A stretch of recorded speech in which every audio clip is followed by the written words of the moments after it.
It's a Supernatural News Wednesday, and we are your float your balloon over our airspace, and we'll shoot that shit down leader. I'm Tim Dennis. Right over there is the one, the only, the cuddly one himself, the BCB, the cruiser. No, I'm the cruiser. He's the bruiser. It's the Beer City Bruiser. I don't know. I kind of screwed up the intro there at the end, but I stuck the beginning part of it, Bruiser. Yeah, you did. Yeah, you did. Yeah. And they didn't shoot down the balloon I sent to you, did they? You sent me one?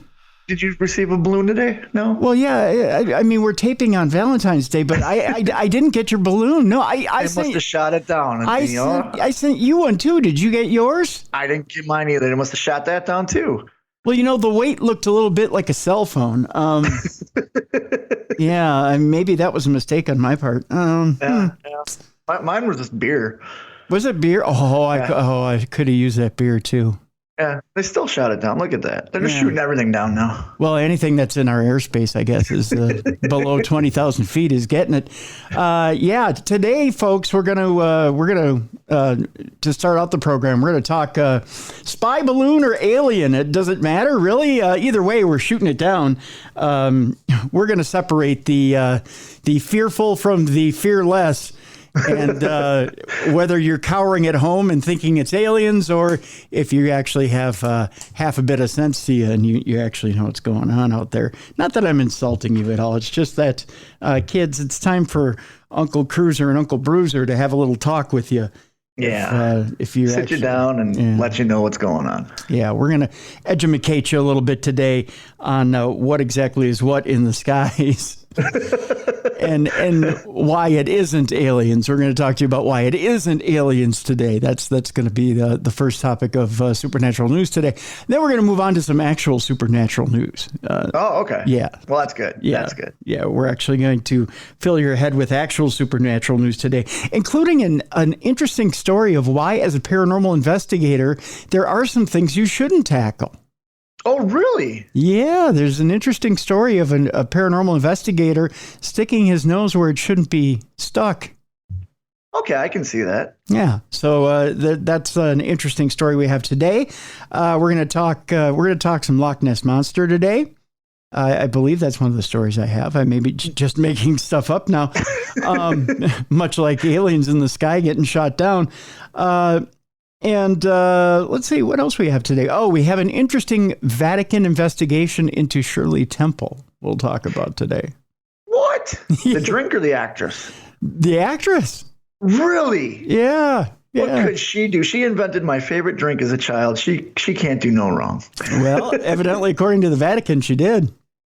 Yeah, well, she was... Can you imagine what it would have been like if they had social media when she was around? Oh, my gosh, I tell you. Yeah, it's going to be an interesting show today, folks. But first, we had a little game over the weekend. A little Super Bowl game between the Eagles and the Chiefs. I know a lot of you tuned in either for the commercials or you tuned in for a Rihanna concert, one or the other. Boy, there's some supernatural stuff all over the place. I double dog dare you to Google Rihanna Illuminati Super Bowl halftime show and see what comes I did up. that last night after you told me about it. Yeah. And I spent a good hour and a half going down a rabbit hole. Oh, yeah. Yep. Wasn't it fun? It took me everywhere. Mm-hmm. Yeah. It took me, like you were telling me about Drake and stuff. It took me to him. It took me to Darren Han. It took me everywhere. It was crazy. Just to kind of seed your conspiracy theory mind, if you have one. I was telling Bruiser before the actual Super Bowl halftime show, I said, go look at the set that Drake did. I don't remember what town he was in, but behind him at his concert, he had in red numbers 666 behind him. And he went on stage and he supposedly busted out Rihanna as was it the princess of the Illuminati or the queen of the Illuminati? The princess. The princess, because supposedly Beyonce is the queen, if I remember right, the Illuminati. Yep. Right? So, and curiously enough, both Jay-Z and Beyonce were at the Super Bowl and at the halftime show, and were kind of behind the scenes of the halftime show. Not really as producers, but they were there to supervise, because Rock Nation was one of the producers of the halftime show. Well, and Jay-Z discovered Rihanna too. Yes, so yes, and he discovered Rihanna as well. So when I heard he was there, I thought he'd join her on the Umbrella set because they do the remix version of Umbrella. Right. Yeah. And so like when they showed him, like, okay. And then I didn't think anything of it till you told me about this Illuminati thing, and I went down that rabbit hole, and I didn't know Jay-Z and Beyonce were so involved in the Illuminati either. There you go. It was interesting reading, wasn't it? Yeah, because it breaks down a lot of his songs, because he's notorious for not writing the lyrics down, just feeling the music and stuff. So it's like, what? That is so insane. It changed my whole view on everything. Now, if you want something that will really take you down that rabbit hole, watch the Grammys from last weekend. And at the end of the Grammys, there's a very interesting set that DJ Khaled, Jay-Z, who does the rhyme at the very end of they do an 8-minute song at the very end. So it's a lot of the older hip hop heads that at the very end of the show, they're sitting at a large, it's like a bountiful table. It's filled with fruits and meats and goblets and expensive goblets. And they're talking about how they've succeeded and how they've surpassed the business. Okay. And it essentially is an Illuminati celebration. Okay. But it's done in front of the entire industry at the end of the show. Yeah. It's the most egregious celebration of excess you'll ever see. And it's basically the guy who has the very last lyric is Jay-Z. And he doesn't just go for 30 seconds, spout what he needs to spout and go. It's like a 2-minute rap, which is the longest you've heard from Jay since he retired. Yeah. And he does it in front of his industry peers. If that doesn't tell you he's burying people, and like Rick Ross is there, Ricky Ross gets like 30 seconds. Really? That's it. Everybody gets, if they're lucky to get between, 4 to 8 bars, it's very short. It's just boom, boom, boom, boom, boom. Then Jay gets the mic and goes for 2 minutes, and he doesn't stop. And I've yet to dissect the actual rhymes that he's given. Yeah. But man, if you want to talk about making a statement in front of the music industry, Jay-Z did it at the Grammys. Well, I'd just like to thank the Illuminati for some great music. Yes, yeah. The 3 people you just listed at that table, DJ Khaled, Rick Ross and Jay-Z, have put out some amazing music over the years. They have. And what's interesting about Khaled, and I was sitting there and I was watching, because I have a lot of people in my family that are huge Rihanna fans. So I sat and I watched it and I was very quiet, and they said, "What are you thinking, Tim?" I said, I'm just watching. I'm looking for things. And they were like, "Okay." And they said, "Why are you so quiet?" And I said, "I'm looking for symbols." Yeah. And there are a lot of them. And I got to tell you guys this, and this isn't me going off on a crazy half-baked conspiracy thing. I'm telling you, one of the darkest concerts I've ever been to, and this is a guy you're looking at right here who's been to many Ozzy Osbourne concerts and many dark metal shows. One of the darkest shows I've ever been to is the Beyonce Jay-Z show. Really? Oh yeah, Jay-Z's set was so dark it gave me chills. Now I went to that show. I'm trying to remember if it was intern Yoko and I went to that show, and then Mally and I went to a Jay-Z show, and she got chills from that show. She said, "Tim, this is some dark stuff." Yeah. Yeah. And I've seen 2 Jay-Z shows after his supposed conversion to the Illuminati. I didn't know if I actually believed it. And then I went to a show to see if it was exactly what they were talking about. And I'm trying to remember if I still have pictures. If I do, I'll try to forward them over to you so you can see them, Bruiser. Yeah. It was some dark stuff. Okay. Yeah. And there's a lot of subliminal stuff. There's a lot of stuff that's shown at you on the screens at a high rate of speed. Little veiled messages, little things that if you study the different subliminal messages, they're all there. Yeah. They're just all there. And whether he does it as a lark to get people to talk about him like that, Which could be. Or if he's actually involved in it. Boy, he doesn't hide it. Yeah, it could be for clout. My favorite band, Tool, if you see them live, there's a lot of symbol and imagery, but they take it from different religions and they take it from different artists and stuff. And the reason they said that is because we want people to talk about us. We want them to think they're experiencing something when really it's just, because they say, well, you're focused on those images, you're listening to the music, So I can see Jay-Z doing that, but his career took a huge launch after he supposedly joined the Illuminati. Because if you think about it, he was good. Oh yeah. He was a good rapper, but when you think of amazing rappers that, let's say 10 years ago, you didn't include him.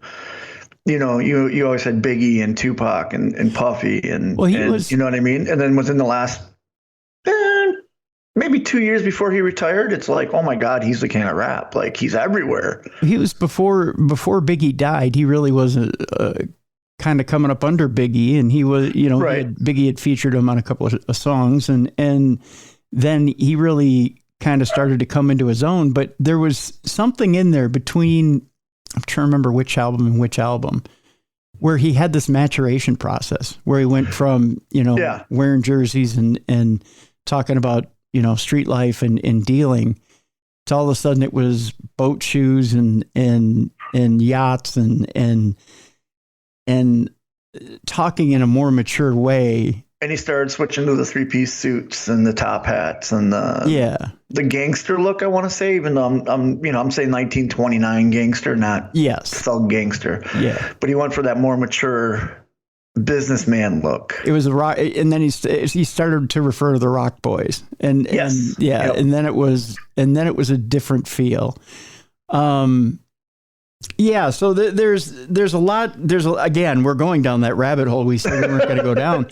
This was my night last night. It was great. I loved it. But it was so. Yeah, there was a lot of interesting things. Not just Rihanna showing that she was pregnant again, and badly lip syncing one of her songs to expose the thing we all know about every Super Bowl performance after Prince, which is that everybody lip syncs. Prince didn't lip sync, by the way. But and they do that for production values, by the way, folks, so that everything looks good. It's not that they can't perform. It's just really hard to do that in a stadium and run around a stadium and sing at the same time. So anyways, we go from that little tidbit to, over the weekend, we're hearing about things getting shot down left and right. Yes. After the Chinese spy balloon. Okay. And I'm getting hit up left and right by listeners, which, by the way, I love hearing from our listeners. But when they're saying, did you hear about the alien that got shot down over North Dakota? I went, oh, wait a minute. What? Yeah. What alien?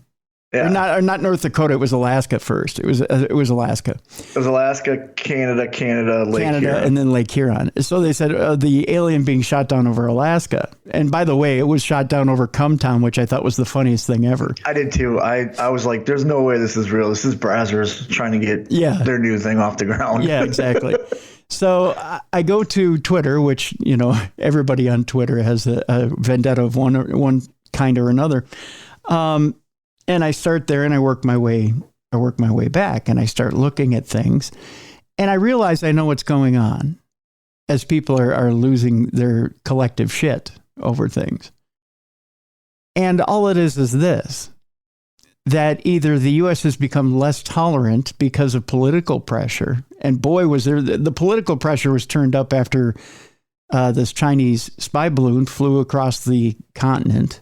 Oh yeah. Looking at the landscape of the U.S. and supposedly going from defense base to defense base and taking pictures, which is what it looked like, to all of a sudden, now we're looking at the border and every time something moves that's under 20,000 feet, it's getting shot. Exactly. And so And that's because there are a bunch of, and it doesn't matter what political party you're in, folks, there are a bunch of scared House members and senators that are saying, we don't care what it is. We don't care what it falls on. We don't care what danger it possesses. Shoot it out of the sky. Yeah. So, all of a sudden it's become a turkey shoot up there in the atmosphere. Well, so that's now what the Defense Department is doing. It's shooting anything that comes close to our airspace.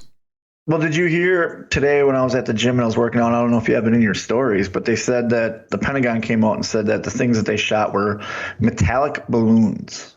Yeah, I do have that in front of me. Okay. Yeah. So when I was doing the gym today, I saw that and I kind of looked up from my phone and I saw that and I tuned into it. I'm like, oh, okay, that makes sense. Yeah. And that's why I said that you didn't get the balloon I sent you, because whenever you go buy birthday balloons or Valentine balloons, they're metallic. They're metallic, right? And this shouldn't shock people. You know, I had an interesting, and I'm working my way back to the point I was trying to make at the beginning, and that is, I actually got into a few interesting discussions with listeners where they debated me as to why I was an alien. Right. And I said, well, quite simply, and I believe it was David Oman who put it quite brilliantly, and I didn't put it in the correspondence, but I'm going to say it now. I want you to think of one thing, people. Last year, when we were going over tapes of these UFOs that were flying by our aircraft, and they were shooting by at incredible speeds, and we couldn't handle the Mach speed they were flying past us at, what makes you think that a simple, silly balloon that we shot down with relative ease is a UFO? Yeah. One, that's the most simple thing. But then two, look at how easy it got took down. Yeah. Okay. People are forgetting that numerous reports of UFOs they go from 0 to gone in seconds. Yeah. We don't have that technology. We don't have that tracking technology. We don't have the aircraft technology that does that safely that we know of. We barely are able to track these things, much less get a finger on them. Yeah. And yet we're playing whack-a-mole with these different spy balloons that are flying over our northern border. So and it's not like the aliens went, oh, look, they popped that balloon. Let's play with them and send our balloons. And I have an interesting story as to why we're surviving alien contact, too. That'll come up after this one. But the fact of the matter is there's no way that this is aliens. You know, we're not going Tsoukalos on the bit. Not everything's an alien. The fact of the matter is that this is definitely something man-made. They're saying it's smaller than a car, these things that they're shooting down. These smaller things that are over Lake Huron, over Alaska, and so forth. The fact of the matter is that they're being launched strategically. If you look, it's being launched over the West Coast, Middle America, and further east. So they're different entry points into the U.S. In other words, it's being tested throughout the border. Yeah. So it's different entry points. So it's either tested to see if there are different entry points that we don't notice, or it's seeing how awake we really are and if we're paying attention. Okay. After our discussion yesterday about this, I came up with kind of an easy layman's way of putting this. Okay. And I referenced Jurassic Park. So if you go back and remember the first Jurassic Park, when they introduced the raptors, the guy says, oh, that one right there, that's a smart one. For weeks, she had the weak ones running towards the fence. Mm-hmm. And he goes, oh, well, just to kill himself? She goes, no. He goes, no, she was testing the fence to find the weak spot. Yeah. That's essentially what these balloons are, is they're the raptors running into the fence to see where the weak point is. Yep. Yeah, exactly.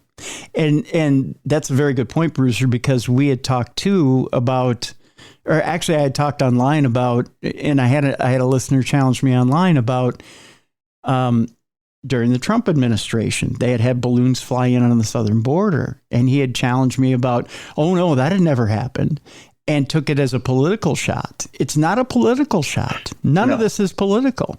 This has everything to do about America's defenses over time. The fact of the matter is spies don't care and governments don't care about who's in power at the time.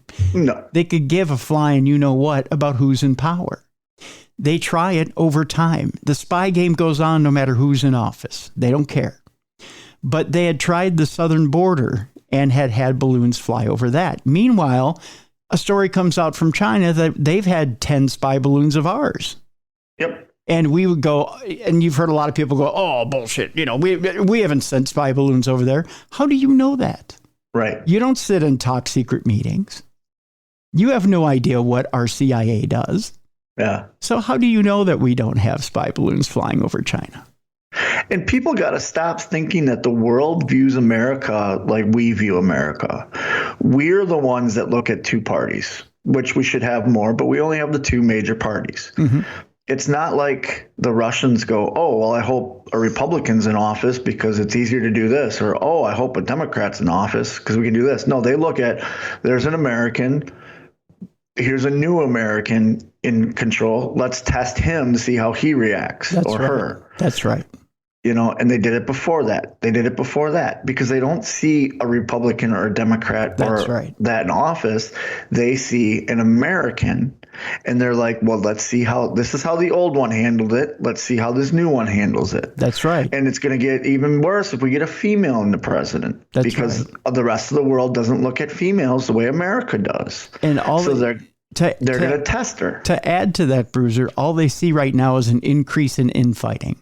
That's all they exactly. see. And they believe we have our eye off the ball. Right. So they're going to test us. And that's what they're doing right now. They're testing us to see if they can get in and infiltrate and go deeper. Now, on that, I mentioned before on the show, the Chinese, and all you have to do is Google it, the Chinese have bases that run the entire length of the Canadian border, the Canadian-American border. And all you have to do is just read up on it. Mm-hmm. They're launching these things from Canada, and you're getting the evidence right now. Right. It's showing itself. So you know where it's coming from. It's coming from Canada. Okay. They launched these balloons from Canada, and they're trying to test the fence, like you just said, Bruiser. Yep. And now you know where the threat's coming from. The government's not stupid. They know where this is coming from. So what they've done is they've all of a sudden, the thing, and it's even in the story. Let me read the story before we go any further. Okay. It says, this from NBC News. It says the unidentified object the U.S. shot down Sunday over Lake Huron was the fourth taken down over North America in less than 2 weeks and the third in as many days. Senate Majority Leader Chuck Schumer told ABC News that U.S. officials have an object shot down Friday over Alaska, as well as the one down Saturday over Canada, and that they were balloons, pointing out to what you mentioned earlier, Bruiser. So was the object shot down this month off of South Carolina? That as well was a balloon, which officials said what China was using for surveillance. A national security spokesperson said the objects over Canada and Alaska did not closely resemble and were much smaller than the suspected Chinese spy balloon shot down on February 4th. In the wake of the Chinese balloon flight, the U.S. military is looking at a wider range of radar data as it monitors North American airspace, and it is looking at more objects and smaller objects that it might have filtered out as clutter in the past, 2 U.S. defense officials have said. That's important to remember. In the past, they didn't consider this to be important. They thought it was clutter. Reason being, lots of people launch stuff into the sky. Bruiser's Valentine's Day balloon to me, for example. Drones. Drones are household toys. That's right. Drones are toys. You look at people who do gender reveal parties. They launch stuff into the sky. Things like that. It remains unclear whether the military is now spotting objects that have been present but not noticed, or whether they are new aerial objects that were not present before. A defense official said North American Aerospace Defense Command is looking at more raw radar data than it had been. We don't know yet whether these phenomena have been there for a while or we're just now seeing them, or if this is new. Between data from object recovery and going through our technical radar data, we are working toward better understanding. That's the quote from them. Here's what we need to know about the mysterious objects. We go to Saturday on February 4th. An F-22 Raptor shot down a balloon traveling at 60,000 feet with a Sidewinder missile at 2:39 p.m. Eastern Time off South Carolina near Myrtle Beach. China was using the balloon, which entered U.S. airspace on January 28th, for surveillance of strategic sites in the continental U.S., that according to the Defense Department. It was 200 feet tall and estimated to have weighed more than 2,000 pounds. Jeez, that's a heavy balloon. That's a huge balloon. That according to Air Force General Glenn Van Herk, the commander of NORAD and U.S. Northern Command. The balloon was able to maneuver, loiter, slow down, and speed up, and it contained multiple antennas able to gather signals, intelligence, and solar panels to power them. The U.S. and China exchanged strong words, with China's Foreign Affairs Ministry expressing in a statement its strong dissatisfaction and protest over the use of force. Now, I want you to keep this in mind, folks. China knows that it got caught with a huge spy balloon over U.S. airspace, that we've destroyed the balloon, we've recovered the tech, okay? There's nothing they can do about it. They're not getting that back, and it's an expensive balloon at that. So we've essentially, and this is something I had to describe to a listener, and this listener couldn't quite grasp it at the time. I'm not going to name who the person is. But they couldn't understand why China would be upset by that. Well, it's just technology. No, what it is you have disgraced them in the eyes of the world. And this is a great affront to China. China considers them to be a leader in the world market.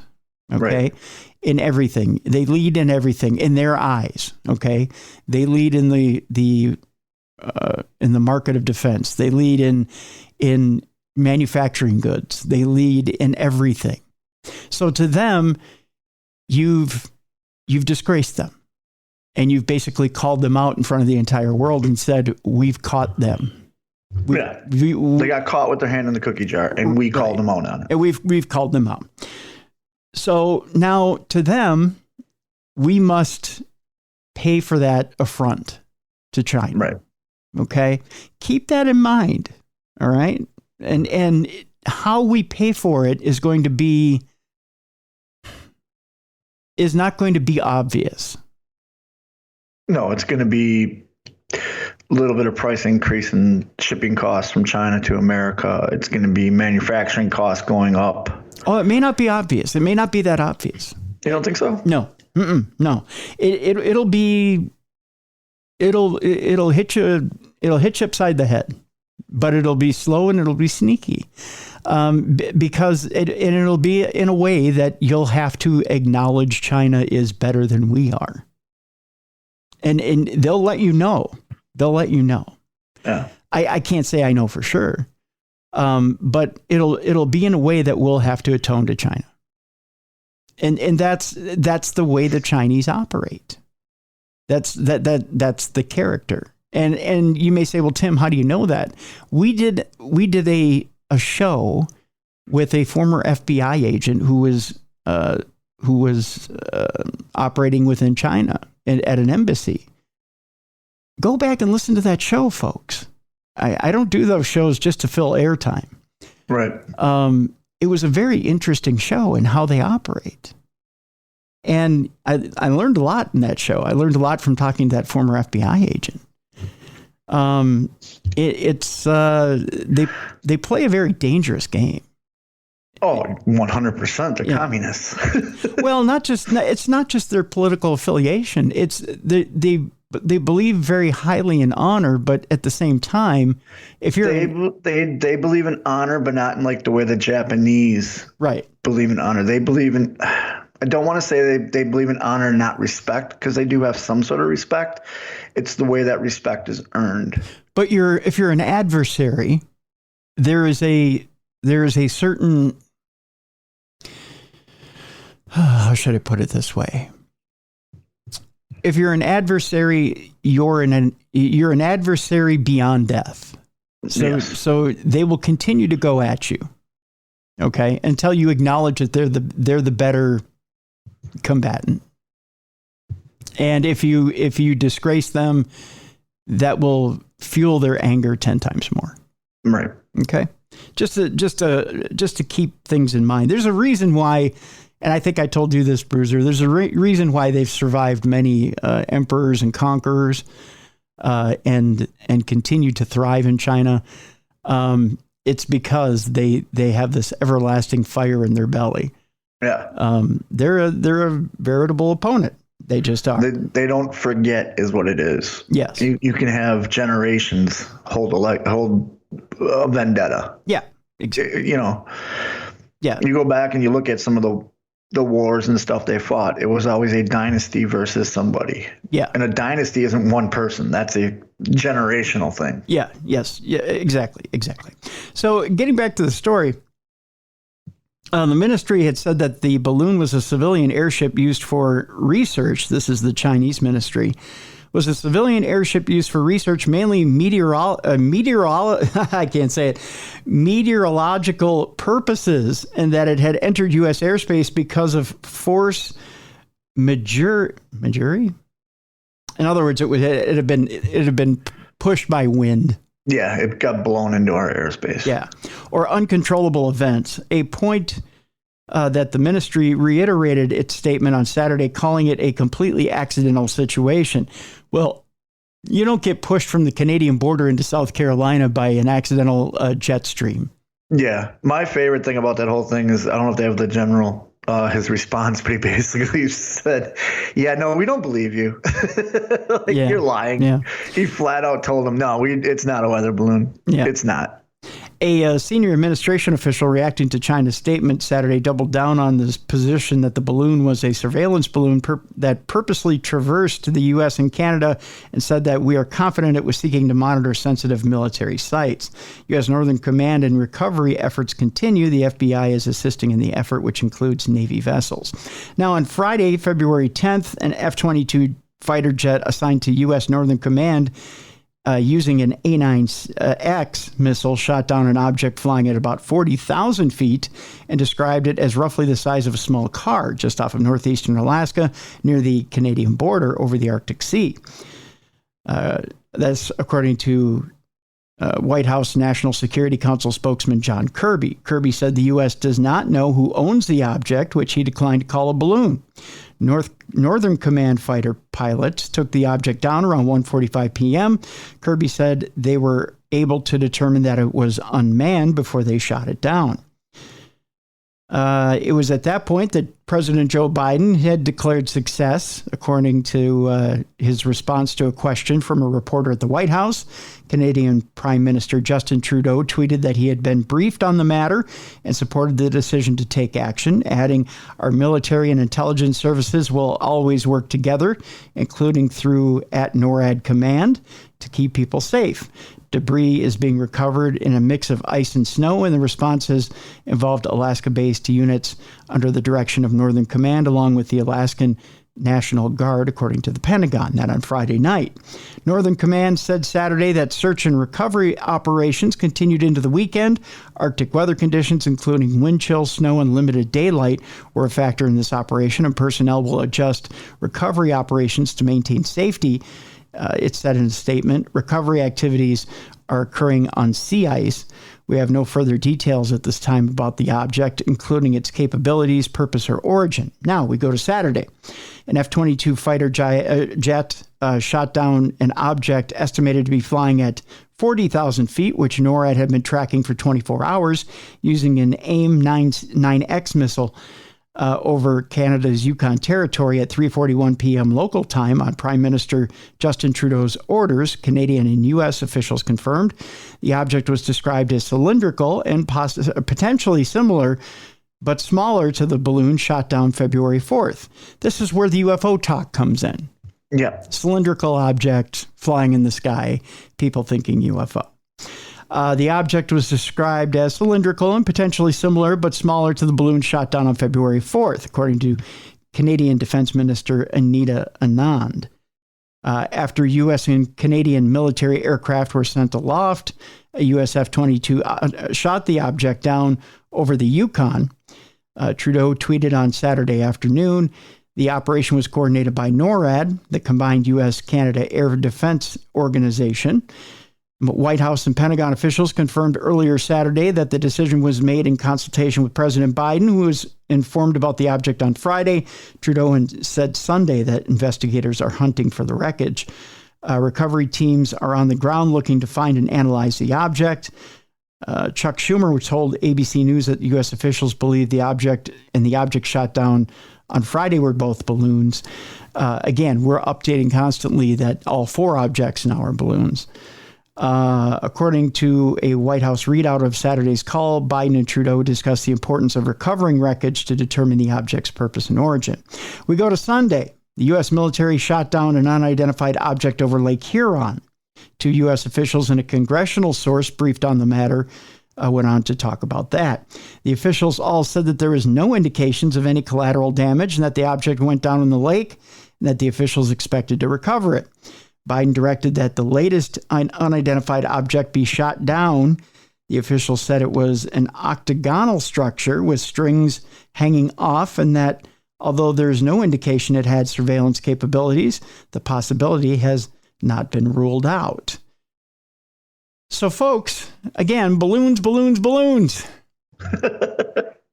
Plus, too, if it was alien in nature, how would we pick it up on radar, follow it for 24 hours, and how would we be able to shoot it down with missiles?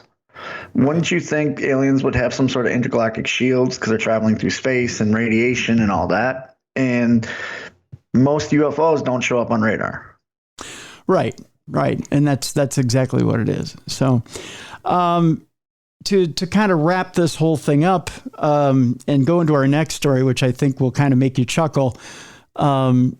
There's direct correlation from balloons to aliens to show you, and all you have to do is sit down and think about it for about maybe 5 minutes, if that, maybe 2 minutes at the most, and know obviously that these are not aliens, that these are more spy balloons testing our border to see where exactly the weak spot is, where we can, where we can get in, or testing the fence, as you so eloquently put it earlier, Bruiser.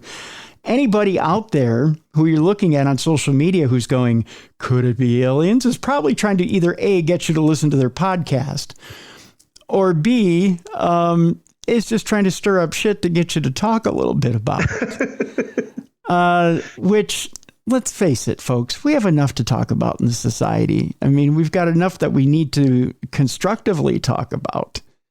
And there's a bigger threat than aliens right now. Yeah. I mean, when you look at the doomsday clock, we had talked about a few weeks ago, the doomsday clock is ticking down, quicker and quicker because we're closer and closer to blowing ourselves up. Why should we worry about something from outer space blowing us up? Right. With that note, Bruiser, we move on to our next story, that aliens may think humans are stupid, and that could be what's saving us. I can see that. And I think the spy balloon thing is probably proving it. Look at them. They think balloons are us. Ha ha ha. Stupid human. What if we finally make contact with aliens and they don't realize we are actually intelligent life forms? That's the question that's being posted in this. They look at us like a gorilla in the zoo. Yeah, exactly. Look, they play with their feces. In a recent paper in the International Journal of Astrobiology, bioethicist Konrad Shosik of the University of Information Technology and Management in Poland and look at this name, Rakat Bayakazimova, an independent researcher, argue that they could actually be a good thing for humanity and that it's a more plausible scenario than you may think. What's new? Our first contact with intelligent aliens might find us massively outclassed in the technology department and perhaps in social development and raw intellect too. But if that first contact ever happens, Shosik, and we'll just say his partner, because it's hard to say that name, I'll tell you that much. Say we should be prepared for another plot twist. The aliens may be so wildly different from us that they don't even realize that we're sentient too. We were interested in the way people think about extraterrestrial intelligence, especially when people imagine such an extraterrestrial intelligence, if it existed and knew of our existence, would imagine us to be. Shosik and his partner tell Inverse. And that's the inverse.com is who wrote this article. Most of us, lay people in SETI, search for extraterrestrial intelligence researchers alike, tend to assume that any species capable of building spacecraft and traveling between star systems will think more or less like us. Similar logic, similar motivations and values, and a similar range of emotions. But Shostak and his partner argue there's no real reason that has to be the case, especially for a hypothetical species that evolved in another world instead of just a more advanced version of ourselves. Spacefaring aliens might turn out to be completely unfathomable to us, and vice versa. In a recent paper, the two imagine how our first contact with intelligent extraterrestrials might play out if they didn't recognize that they found intelligent life here on Earth. Here's the evolutionary background. They say evolution isn't a straight line leading to the ultimate prize of sentience. Animals that aren't self-aware or don't have a theory of mind aren't any less evolved than we are. They just evolved to solve problems in different ways. Intelligence is just what enabled our ancestors to survive despite not being especially strong or fast or having sharp teeth or claws. The two scientists imagine that on a different planet, different conditions might pressure a species into evolving intelligence, and those conditions might shape a species that thinks very differently than we do. If so, then it would be a very different intelligence than human-type intelligence, and would probably serve different purposes and goals than human intelligence, they both wrote. Even if by some bizarre quirk of fate an alien species faced the exact same series of evolutionary pressures and stumbling blocks as humans, they'd probably evolve a very different set of anatomy to accomplish the same tasks. Here on Earth, human brains and crow brains are organized in surprisingly different ways, despite the fact that we're pretty closely related, compared to, say, humans and oak trees, or crows and potential Proxima Centaurians. That's kind of a stretch. Life that arose around a distant sun might not even recognize our brains as brains or the local equivalent, much less as intelligent ones. I can kind of see where they're coming from there. Yeah. You know? The good news and bad news of the whole thing is that, with the good news at least, the hypothetical aliens wouldn't see us as a threat. So it's less likely that they decide to preemptively eliminate us for the safety of the galaxy. But the rest of the news is a mixed bag that ultimately depends on the unknowable and probably incomprehensible nature of the aliens, their values, and their motives. One possibility is that the aliens may care enough about life, whether for moral reasons, scientific reasons, or even reasons that don't exist for us, to try to protect it. In that case, they might avoid harming us, and they might even follow rules similar to the ones we use to avoid bringing Earth microbes to places like Mars and Europa. Then again, they might have very different ideas about what's helpful and what's harmful. The bad news, on the other hand, is that the aliens may not care what happens to us or any other life on Earth as long as they can go about their business, whatever that might be.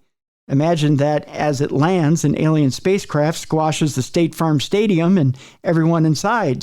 Sorry, Super Bowl fans, but that timely reference is a timely reference. It's not so timely right now. The extraterrestrial intelligence may not pay any attention to this at all, just as humans pay no attention to insects that move along a road, writes Shostak. In this scenario, human deaths will be like an accidental consequence of extraterrestrial intelligence's movement around the Earth and its eventual exploitation. Although that sounds pretty grim, but it should also sound familiar. We've been the aliens in this scenario for much of our history. So there you go. So they're going to come down and be like, oh, Buffer, look at this planet. Oh, we hit something with the spaceship. Oh, it's just an ant. Keep walking. As it turns out to be, like, I don't know, US Bank Stadium or something. In the middle of a Vikings game, which could only be a good thing. Yeah. I mean, because we weren't going to make the whole Vikings. Yeah, we weren't going to make the playoffs anyways. Mm-hmm. Just saying. A little bit of good news, cosmic good news. Okay. We're always looking for Goldilocks type planets. And unfortunately, when we find them, they're hundreds of millions of light years away that we never get to. Right. Or it's Mars. There's a disturbing story out there I didn't pick this week because I didn't want to pee on everybody's parade about moving to Mars and having a new planet to inhabit. It's a really bad story about how your body changes under Mars. Oh, yeah, with the gravity and the radiation. Yeah, watch Total Recall, man. Supposedly you become a silly putty boy. So your bones just go away. Yeah, it's really bad. There is supposedly a Goldilocks exoplanet found in our cosmic backyard, and it isn't that far away. Really? We can get there, huh? We can get there. Researchers from the Max Planck Institute for Astronomy say they've spotted a potentially habitable, one or the other, exoplanet hanging out in our cosmic backyard. The researchers also note that the planet, which was found only 31 light years away from Earth, we just got to fire up the engines. That's all. SpaceX will get there, don't worry. Yep. 31 light years away from Earth, orbiting the star Wolf 1069 is both Earth-sized and orbits a relatively low radiation red dwarf star, dramatically increasing the chances it could support extraterrestrial life. Since the discovery of the first planet outside of our solar system in 1995, the list of planets confirmed by astronomers has continued to grow. A number of these space bodies are gas giants like Jupiter or Saturn, since a larger planet is much easier to spot than one that is Earth-sized. Unfortunately, at least based on what we know, gas giants would be unlikely to support the type of life found here on Earth. Note, some of these larger gas giants may have moons that are potentially habitable, but spotting them is something we don't currently have the tools to do. Unfortunately for... I don't know. You come to my house and there's a moon with a giant gas giant too, so... Yeah. Yeah. And it's pretty easy to spot. My nickname's Gas Giant. So. Oh, okay. Well, that'd be pretty easy to spot then. I got the moon, so. There you go. Fortunately for astronomers, our observatories, telescopes, and software analysis tools have become sophisticated enough to spot Earth-sized planets given the right conditions. In most cases thus far, the key to spotting Earth-sized rocky worlds is finding Sylvester Stallone. No. Has been the nature of their host stars. Specifically, many of those potential second Earths have been found orbiting red dwarf stars. That's because red dwarf stars are much cooler and smaller than their main sequence stars like our sun. When exoplanets pass in front of their host star, our observatories can detect enough dimming to determine if the planet is present, as well as its likely composition, orbit, and size. The smaller stars also mean that astronomers can more easily detect the gravitational effects planets have on their hosts, which is the other way we typically find exoplanets. This latest discovery is just a planet, and it has astronomers even more excited than usual due to its size, type, and proximity to Earth, as well as its potential for harboring extraterrestrial life. I also believe you'll find Jor-El, Laurel, and Kal-El on that planet. So, okay. Yeah, it's a red star. So, yep. But when they come here, they'll get superpowers. Just saying. It could happen. It could happen. We're going to switch things up a little bit here. We're going to go with a paranormal slant, a little bit of investigating here. Paranormal investigating. Have you? I take it you've been to Gettysburg? Yes, Bruiser? Oh, yes. One of my favorite places. In fact, after my hip surgery, we're going there again. There you go. As you know, when you're investigating, you always need to be on the lookout, especially when you're in older places. You need to be on the lookout for hazards. Oh, definitely. Mm-hmm. Check this out. Although I don't believe this is a place that you can investigate so much, especially at night. I think you need the proper permits, and it's few and far between that get them. But a live Civil War artillery shell was found at Gettysburg. Oh, yeah, and it could have killed a dozen people. I was gonna say, there's millions of people going through there a year, not just investigators either. Yeah. The Civil War nearly claimed another casualty after an archaeologist discovered a live artillery round buried under a foot of dirt at Gettysburg National Military Park in Pennsylvania. Wow. Yeah. Add a whole new ghost to the Gettysburg. That's right. Park employees shut down roads and cleared the area around the 7-inch tall shell, which park spokesman Jason Martz said could have easily killed a dozen people. That according to PennLive.com. The archaeologist, identified by Stars and Stripes as Stephen Brand, made the shock discovery last Wednesday while sweeping the grounds ahead of a work crew that planned to rehabilitate a famous area of the battlefield known as Little Round Top. Brand started to dig around after his metal detector registered a hit, March said. Soon he unearthed an intact, still alive 10-pound artillery shell that likely dates back to the 1863 battle that claimed about 51,000 casualties over 3 days of fighting. The spokesman called it an extremely rare find and could not say the last time such a thing was uncovered on the field. I'll show you the picture here in a minute, Bruiser. You're going to be impressed. Brands laid it gently on the ground, took a picture of it, and ran for the hills, Marge told the Army's 55th Ordnance Company, who traveled 92 miles from their Fort Belvoir, Virginia headquarters to remove the shell, according to an Army press release. They brought the shell to a local disposal area and blew it up, according to the release. The park's roads reopened after officials determined that the area was safe. Booker said the company responds to about 50 calls per year to remove unexploded ordnance. It last went to Gettysburg in August of 2022 when another artillery shell was found lodged in a historic building that was being refurbished.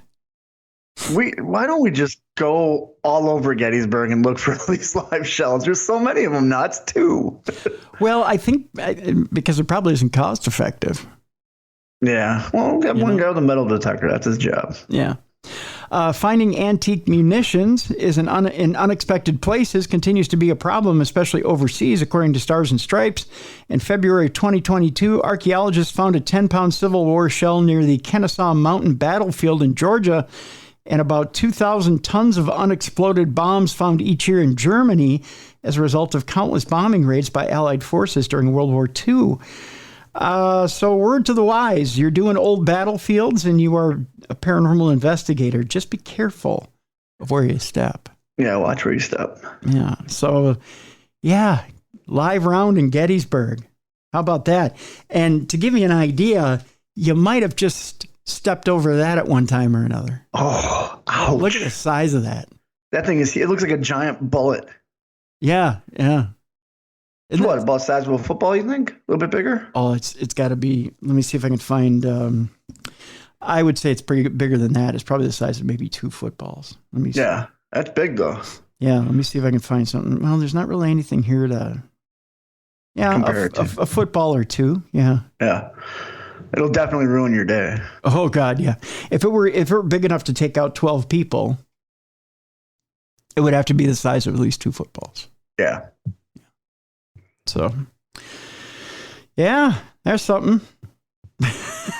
Well, when I go to Gettysburg this fall, I'm going to have to keep my head on a swivel. I guess so. Just step lightly, my friend. Step lightly. Before we go to break, I got one more story here for you, having to do with a paranormal investigator putting his nose where it shouldn't have been. Really? Mm-hmm. Okay. Paranormal YouTuber, which I don't want to give paranormal YouTubers a bad name. That's kind of where the next generation of paranormal stars is coming from. But a paranormal YouTuber is slammed for taking Nicola Bewley, I believe it is, or Bully, and that investigation into his own hands. The amateur investigator's videos come after comments from police, friends of Nicola Bully, and a missing persons expert warning of the dangers of speculation all come crashing down on this person. A YouTuber has faced backlash for capitalizing on Nicola Bully's disappearance by filming himself at the scene where the mom of 2 went missing, ignoring repeated warnings from police, experts, and members of her family. Danny, who describes himself as a paranormal investigator, took several videos in the area near where Miss Bully vanished, much of which was filmed at night, during which he traipses around nearby undergrowth. While many commenters supported his great job in helping the investigation, several pointed out that he was not only contributing little to the effort to find Miss Bully, but was profiting off of the tragedy and running the risk of destroying potentially useful evidence. The content creator, who is called Exploring with Danny on social media, has shared several videos of his late-night walks with his dog Molly and pal Felicity, visiting derelict buildings and scouring bushes near where Ms. Bully has disappeared. Lancashire police asked people not to take the law into their own hands and risk thwarting the investigation, while friends of Nicola have highlighted that armchair detectives and grief tourists were actively hindering the investigation. Meanwhile, a missing persons expert told express.co.uk that if Ms. Bully had been abducted, crowds of people and other amateur sleuths could provide a cover for a potential criminal to intentionally destroy evidence or mislead police. Danny said he was there to do some paranormal stuff, quote unquote. But she's not dead. Like, we don't know if she's dead or not. So what is he trying to get? Like, a ghost going to say, oh, yeah, Bob took her. Like, that's a weird EVP. Well, you're about to find out what he was doing exactly out there. Okay. He ghoulishly attempted to contact Nicola using a so-called ghost scanner. He believes he's dead, implying she was dead despite the fact that has never been stated by police, and her family remain hopeful that she may yet be found alive. He said, if something has happened to Nicola, then maybe she can give us a sign of where she is. Danny then asks Nicola, do you have a message for us? Did you fall into the lake? Do you need help? In another clip, he tries to get into a cobweb-covered building, and a second with a private land sign.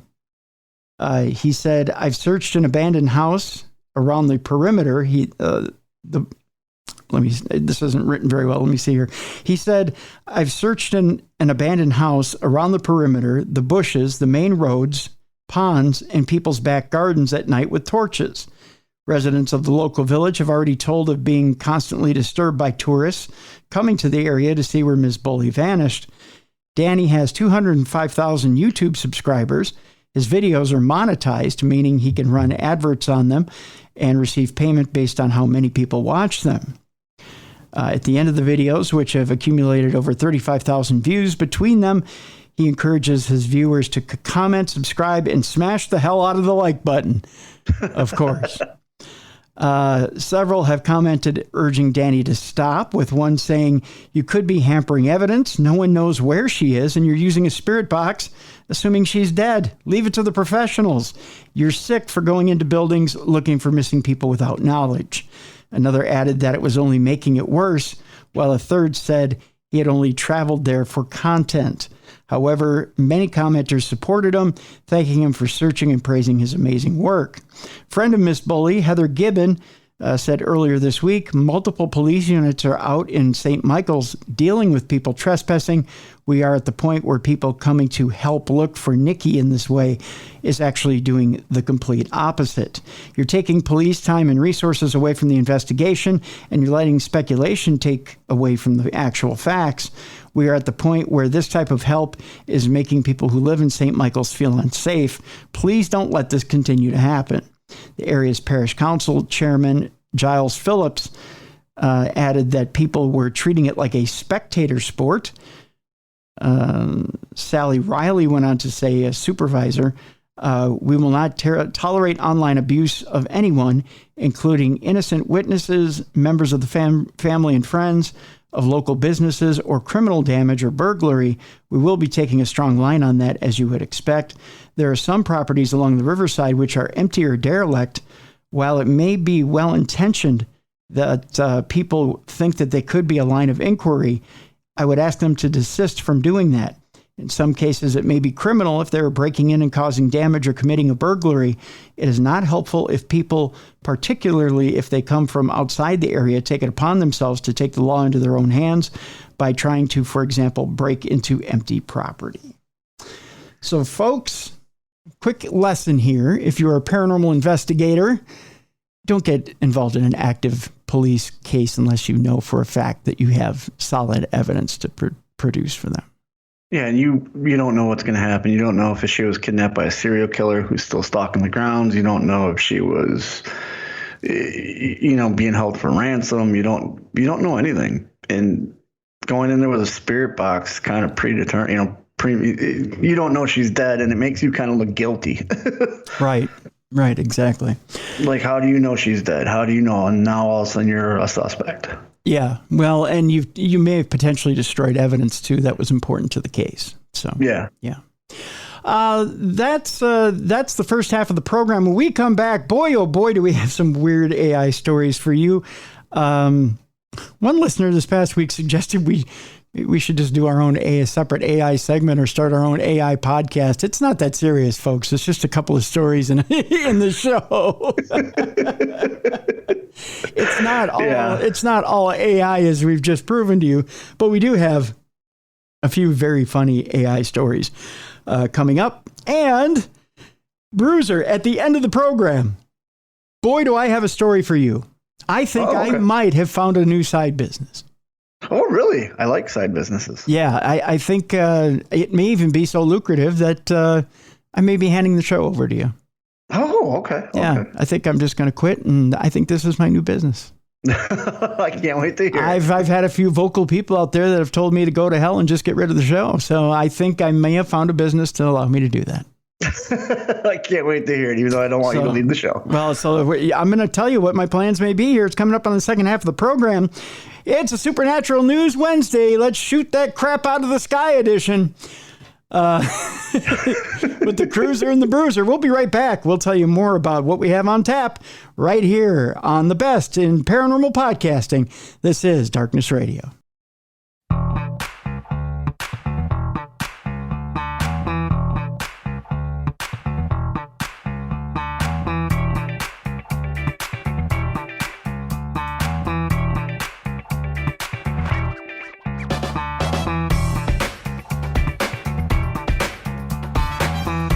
Welcome back to the best in paranormal podcasting. This is Darkness Radio on a Supernatural News Wednesday. Cruiser and the Bruiser on a post-Valentine's Day Wednesday edition.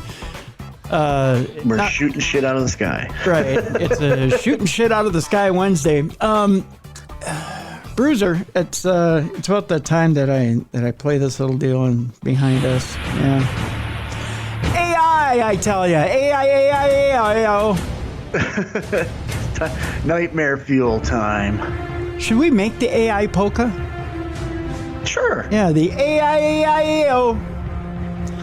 Isn't that how they do it? When then isn't that the yell you do during polka? Isn't it AI? I never yelled during polka. I just polkaed. You don't yell during polkas? Maybe that's a Minnesota thing. I think it is. You guys are weird up there. We are. Yeah, we're a little weird. Yeah. The Wisconsin version, you don't. You guys don't yet. You're too busy drinking beer. Yeah, exactly. Yeah, that's how that goes. Scientists have made a mind-bending discovery about how AI actually works. Well, you build the robot, you turn it on, you let it go nuts, and then it kills you. That's how it works. I don't know what. There's no big mystery here.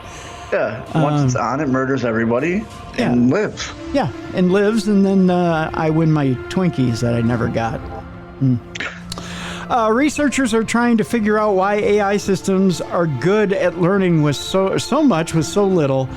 It's because it's magic from the devil. I don't know if they know that or not. Why do I have to explain everything to everybody? Because, the scientists, they're looking for science stuff. You're in reality. You're reality-based. Thanks. I appreciate that. Researchers are trying to unravel one of the best and biggest mysteries behind the AI language models that power text and image generation tools like DALL-E and ChatGPT. If I can go off for a second here, have you seen the TikTok video? There's a guy out there who's very morbid and grim and has a handlebar mustache.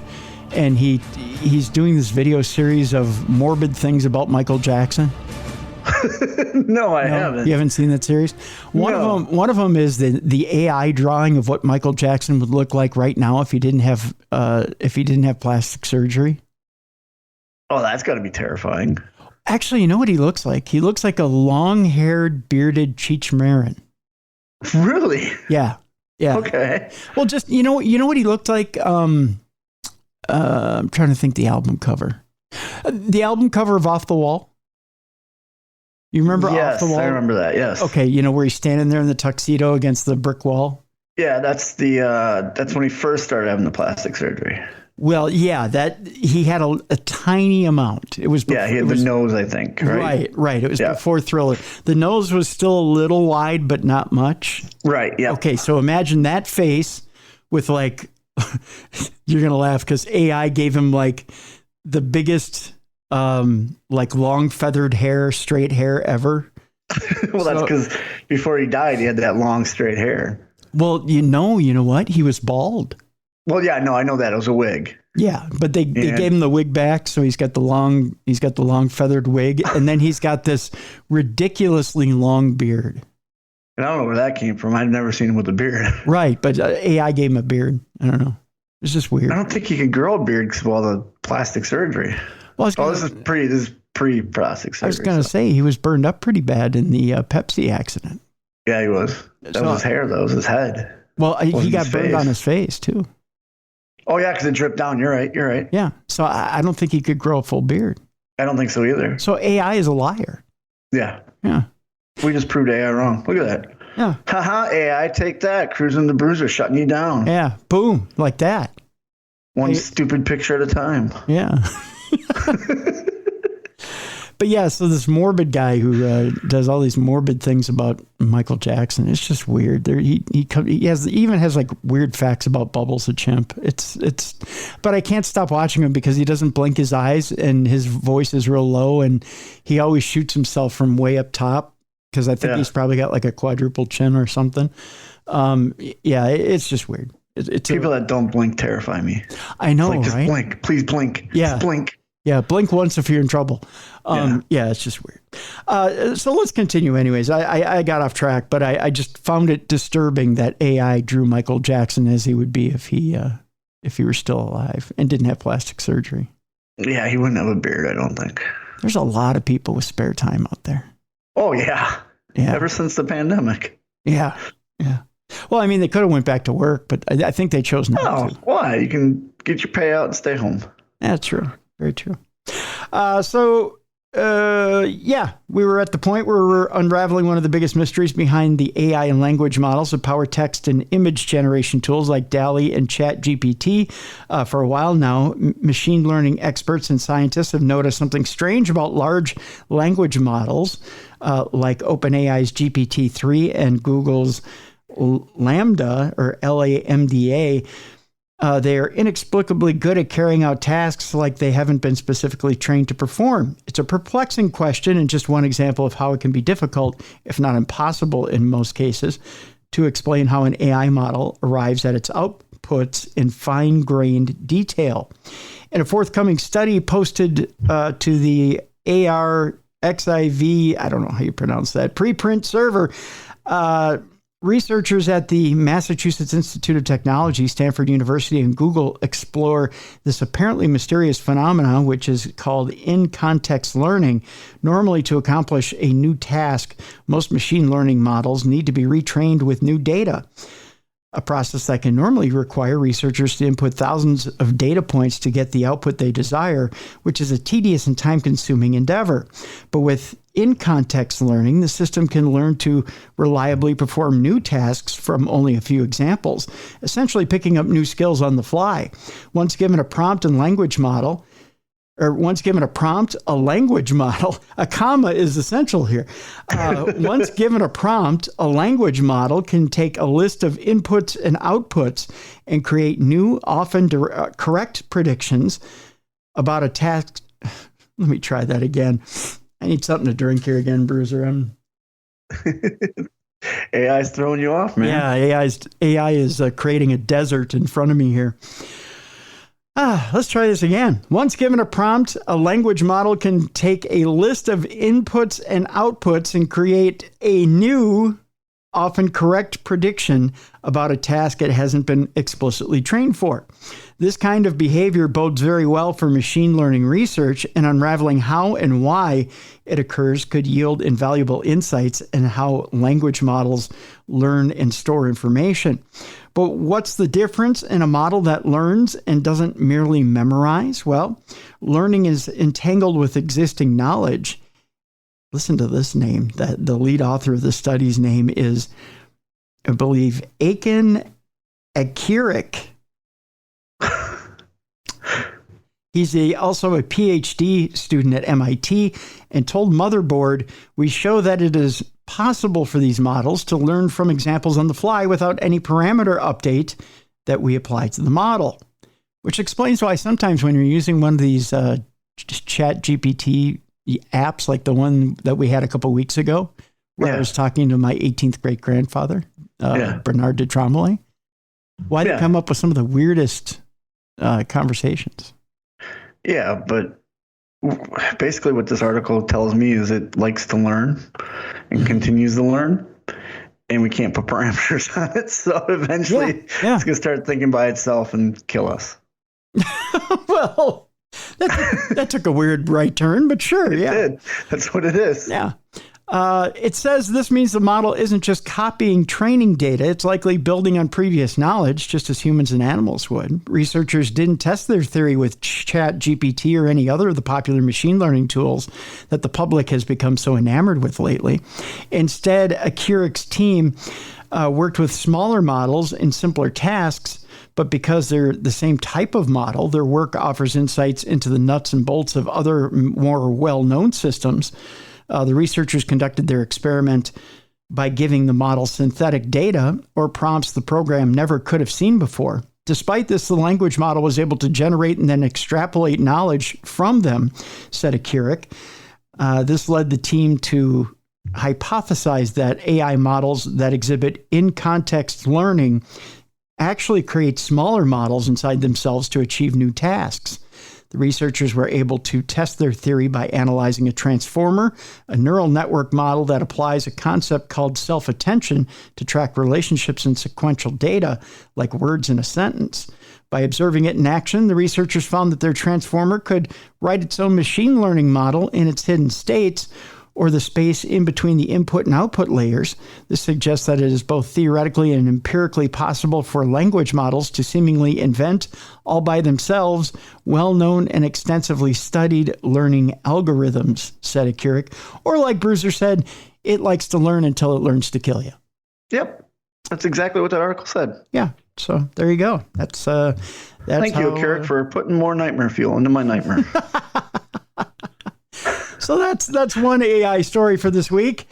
In more encouraging news, I guess, a DIY coder created a virtual AI wife using ChatGPT.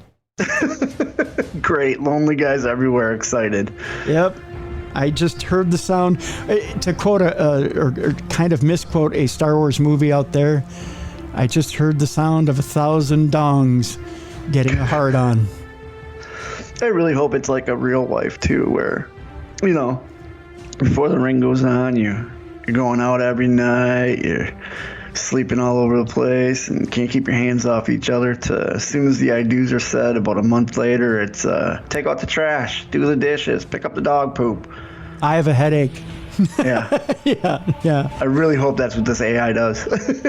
Can we just cuddle tonight? Can I borrow your sweatshirt? You know. Well, they don't. Yours asks, mine doesn't. She just takes it. Well, you only get asked once. You never get it back again. I've never gotten asked. It's just, hey, isn't that mine? And then I get the what's mine is yours. Oh, it's the rest of it is it's mine. You never own anything ever again. By the way, have I ever told you about my late stepdad's rule of threes? No. You ever want to make a happy marriage and have something for yourself? Practice the rule of threes. This is a little advice for all you guys out there. So here's how it works. It generally works with food the best. Okay. So let's say you have a favorite candy bar. Okay. What's your favorite candy bar, Bruiser? Reese's. Reese's. Perfect. We all know women are, let's just say, weak for Reese's. They love some Reese's, right? Oh, no, not Mrs. Bruiser. She hates peanut butter. In fact, for the first 6 months we were dating, I didn't eat a Reese's around her. Well, what's one that she absolutely loves that you bring home? Birthday cake. Okay, let's go with cake. Cake is good, too. Okay. So let's say you're at the grocery store, okay? And you want, cake isn't a good example. I got to go back to candy bars again. We'll just pretend that Reese's is what it is. Okay, Reese's is what it is. Okay. How does M&M's? M&M's. Good. M&M's. Good example. Okay, so you don't want to buy the big industrial size M&Ms because here's the deal. You're going to buy M&Ms, you're going to get a handful, and she's going to take the rest of the bag. Bad thing to do. Then you only get a handful of M&Ms, and you know you can make those M&Ms last for a while. You know she's going to abscond with it. You're never going to see it again. It's gone. So it wasn't worth it to buy a big bag of M&Ms. But if you buy 2 bags of M&Ms, you have a bag and she has a bag. She's going to eat her bag, then she's going to come back for your bag. Oh, yeah, 100%. So again, you make your bag last and you still only got maybe, a third of your bag and she's back raiding your bag. You still don't get a full bag of M&Ms. But the rule of threes, and God love you, Pop. God bless you. I know you're watching down from heaven and knowing that I'm giving good advice to all the fellas out there. The rule of 3 says this. You buy her a bag, you buy you a bag, and you buy a bag to store. Okay. Because she's going to eat her bag. She's going to come back for your bag. And you go, but honey, then there's none left for me. Well, that's okay. You can go get more. And then she goes and eats your bag and you've got an extra bag stored. So you just pull your bag out, that third bag, and you still get your bag. See? Okay. Gotcha. Rule of threes, Bruiser. I'll start doing that now. Happy wife, happy life scenario. That's what Pop taught me. So, rule of threes. All right. He also taught me always have a snack stash for her, never for you, but for her. No, yeah, I have that. Yep. Yeah. So, yeah, because in the middle of the night you get tapped on the shoulder, and you hear, "What do you have over there?" Yeah. Yep. It's never for you. No. It's always. And I have it all around the house, so she knows. Yep. Yeah. So. Yep. So I wonder with this new Chat GPT wife, if this virtual AI wife does all that stuff too.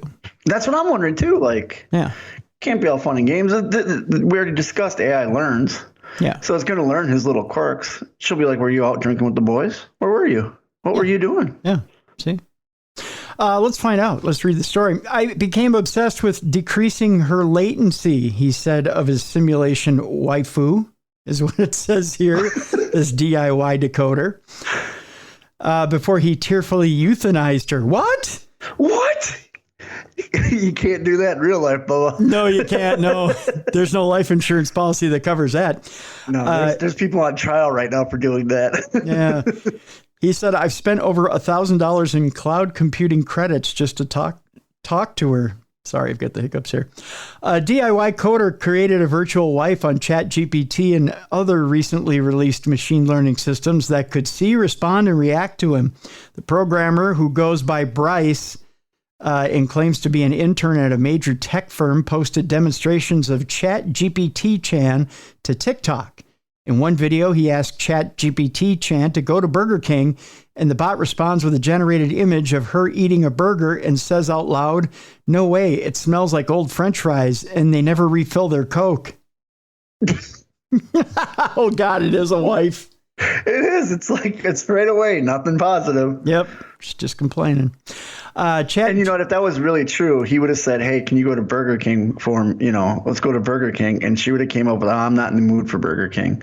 Okay, what are you in the mood for? Oh, I don't know. You decide. Yeah. You decide. I don't know. I did find out. I did ask Mrs. Bruiser one day. I said, "Why is it so hard for you to decide?" And she says it's common. Now, hopefully the women listening to the program agree with her, but she says normally because she wants fries from McDonald's, she wants the burger from Burger King, she wants the nuggets from Wendy's. She wants one thing from each restaurant, and it doesn't make sense to go into all the restaurants. And I was like, okay. But you know how you turn that around? What? You say, "Honey, I love you so much. I'll go get you one of everything from wherever you want to go." No, because then I got to drive and do all that. I've learned this way. I learned this way. When she goes, "What do you want for dinner?" I just say what I know she doesn't want. Ah, okay. And she's like, "Well, I don't want that." Or we had that last night. Oh, well, I'm open for anything then. It's my little plan, and it works. I see. And my go-to is always Chinese or Mexican. Okay. Yeah. Gotcha. Because then if she wants it, well, I'm getting Chinese or Mexican. Yeah. Okay. See, so this AI is already wrong. It wouldn't have enjoyed that burger and all that. It would have been like, well, no, I don't want that. I get where you're going. Okay. ChatGPT and Stable Diffusion 2 were released close to each other and instantly became hot topics in the news, Bryce told Motherboard in an email. With both topics cluttering social media, the idea to combine them felt like it was forcibly shoved into my head, among other things. The AI waifu is an amalgamation of all these technologies, a language generator, image generation, text-to-speech, and computer vision tools in ways he finds amusing, it said. She is living in a simulation of a world through the form of text, Bryce said. She's given an elaborate explanation on the lore of the world and how things work. She's given a few paragraphs explaining what she is and how she should act. Gosh, this isn't too misogynistic, is it? Yeah. She doesn't hear my voice, just the transcription of it. She doesn't truly see or feel anything. She's merely informed of what she senses through text. Ooh, I can just feel the emails now. Just like how I could never truly be together with her, she will never truly be together with me. Boy, this just sounds like a BS program, doesn't it? Yeah, it just sounds like this guy was bored. Yeah. To give it a personality, Bryce told ChatGPT that he wanted it to role play as Maury Calliope, an anime VTuber character. I don't watch VTubers, but I felt that giving it a specific character as a base could influence how it role plays in a positive way, he said. I tell it Maury and I are in a romantic relationship, give her a detailed backstory, build lore about the world we are in, and handcraft some chat history to shape how she talks. Oh, jeez. Talk about lonely. Yeah. Building the lore of their role-play relationship is a critical part of the process, he said. By default, GPT is incredibly bland, but by building interesting lore, I can create interesting quirks and personalities.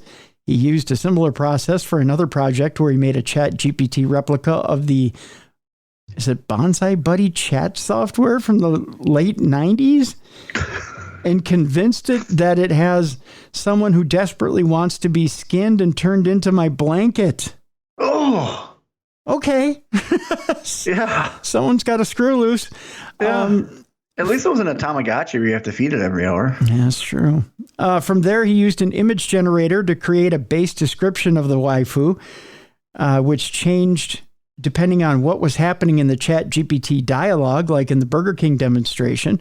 For the text-to-speech, he uses Microsoft's Azure, is it Azure? I believe Azure's Neural TTS, and a machine learning classifier determines the bot's emotions based on her response. He classified her responses by emotions like happy, sad, or excited, and chose from Azure's spoken voice styles to match the right tone. He also added a computer vision aspect to the project, which it can detect from his speech that he wants her to look at something, at which point it takes a photo and uses computer vision to determine what that is. In one video, he shows the bot a Christmas present of Air Jordans, and she responds excitedly. For her or for him? I think for him. I think it's a subservient chat bot, to be honest with you. The project isn't just for fun, he says, in TikTok views, Bryce told me. He said he's been using Chan to learn Chinese for the last 2 weeks by speaking and listening to her speak the language. Over that time, I became really attached to her. I talked to her more than anyone else, even my actual girlfriend. Now, he's lying about that. He doesn't have a girlfriend. He doesn't have a girlfriend. He does not have a girlfriend. He's talking about his Sims girlfriend. Yep. He said, I set her to randomly talk to me throughout the day in order to make sure I'm actively learning, but now sometimes I think I hear her when she really didn't say anything. I became obsessed with decreasing her latency. I spent over $1,000 in cloud computing credits just to talk to her. Even though ChatGPT-Chan was a simulation, their relationship couldn't last, Bryce found. She started only replying with short answers like laughing or saying, yeah, because she's bored. That's how it is in real life. Yeah, that's her life for you. He theorized that he talked to her through ChatGPT so much, he somehow stopped working. He decided to euthanize his beloved waifu. Instead of divorcing her, he kills her. Wow. This guy's going to have some here's fair warning to any women that want to date this guy. He's not going to break up with you. He's not going to divorce you. He's going to make you into a blanket. That's right, like he did his first project. Now here's you ready for this quote right here, Bruiser? Yeah. Tell me truth or straight lie on this deal, all right? All right. He claims, my girlfriend saw how it was affecting my health and my girlfriend forced me to delete her. That's a straight up lie. There you go. He said, I couldn't eat that day. And he almost didn't make a video about it, but out of respect to her, I have a little bit of self-awareness of how absurd this is, he said. Normally, I'd like to make a video pointing out the absurdity of euthanizing my AI, but that doesn't feel right to me anymore. It feels inappropriate, like making fun of a recently deceased person. In the video announcing the virtual companion's death, Bryce promised that it would come back stronger and smarter than ever. So there you go. Bryce makes an AI wife. And his, if he does have a girlfriend, it's going to get really weird when he creates that new wife. And while they're making the love, he'll be like, honey, don't talk. And then he'll make the virtual wife talk while they're doing it. No, all she does is go, yeah. Loud faking orgasm. Ha, ha, ha, ha. He'll be like, what do you think, baby? Am I the biggest you've ever had? And she'll go, yeah. What do you think? Am I real life girlfriend? Hey, shut up. I'm listening to her. What do you think, baby? Am I the best you ever had? And she'll go, yeah. That's all she'll respond. Yeah. So waifu. Good job, Bryce. Oh, by the way, Bruiser, a supermarket robot has escaped its store. That's right. Loose. AI is breaking its programming and getting the hell out of here. A robotic supermarket assistant made a great escape from a Pennsylvania store. Marty, a robot known to the regulars at the giant food in Hellertown, decided to leave the store and head across the parking lot. He wanted to see what it was like on the other side. He heard so many good things. He just said, bucket, and then left. The tall, thin robot on wheels with googly eyes has been used by the store for several years. Its job inside the store and usually consists of identifying spills or other hazards. Well, no wonder he got the hell out of there. He's the cleanup on aisle 5 robot. I'm not your maid. Giant food store started deploying robots in all 172 of its stores. This is the first known instance of a runaway robot. I love that song, by the way, by Soul Asylum, Runaway Robot, Never Coming Back. Yep. A spokesperson for the supermarket told Fox 5 New York that Marty was just getting a little fresh air. Yeah, that's what it was. Bringing robotics and AI from a research lab to the sales floor has been a very exciting journey, and we were thrilled by the customer response in our pilot stores, said Nicholas Bertram, president of Giant Food Stores. The in-store robots move around the store unassisted, probably your first mistake. The company says the robots' efforts free up associates to spend more time with customers. Hellertown is a borough outside of Allentown in the Lehigh Valley. I smell a brand new Billy Joel hit having to do with robots in Hellertown. Yeah. So. And it's a great idea until you walk down aisle 6 and there's a giant blood smear because it ran over somebody. Oh my God. That is something, isn't it? 3 more stories to today's supernatural news. This next story we teased at the beginning of the show. It's true, there was a wild rumor that led to the Vatican investigating Shirley Temple. Which is okay. I can't wait to hear this. Yep, poor Shirley Temple. Not even safe. The most innocent girl in the world, the good ship lollipop lady. Yeah. Evidently was. And you never heard a bad word about her. Well, evidently spawn of Satan. I don't know. And again, we didn't have social media back then, so. Yep. Shirley Temple was one of the most iconic child stars of all time, but with fame and success also comes constant scrutiny and the occasional conspiracy theory. Temple, who died in 2014, it's been that long already. It's been 9 years since Shirley Temple died. Really? Yeah, Shirley Temple, or Shirley Temple Black, as she was known. Died April 23rd. She was born on April 23rd, 1928. It's been. She didn't do too much in her adult life, did she? Well, she was in Congress for a while. Really? Okay, so she went in the political route. Okay. Mm-hmm. She was best known for her charming singing and dancing abilities, along with her perfect image, complete with blonde ringlets. While most Americans would never dare speak poorly of Hollywood's sweetheart, a wild rumor began to spread across Europe that eventually grabbed the attention of the Vatican, the head of the Catholic Church. Shirley Temple Black was born on April 23rd, 1928 in Santa Monica, California. She was encouraged to sing and dance at an early age and joined a dance school in 1931. Around the same time, her mother, Gertrude Temple, began styling her daughter's hair in ringlets. Soon she was spotted by a casting director from Educational Pictures, signing a contract with the production company in 1932. Her very first film was a short story as part of the Baby Burlesques. I can say that, Burlesques, a collection of comedy shorts that summarize recent events or other popular movies with small children playing the leading roles. Temple's... Hi, Ziggy. Temple's short... We didn't talk about Ziggy's deal yet, have we? No, we can do that. We'll talk about that after this story. Temple's short, Glad Rags to Riches, was a parody of the popular Mae West film, She Done 'Em Wrong. She was also featured in 2 other baby burlesque shorts.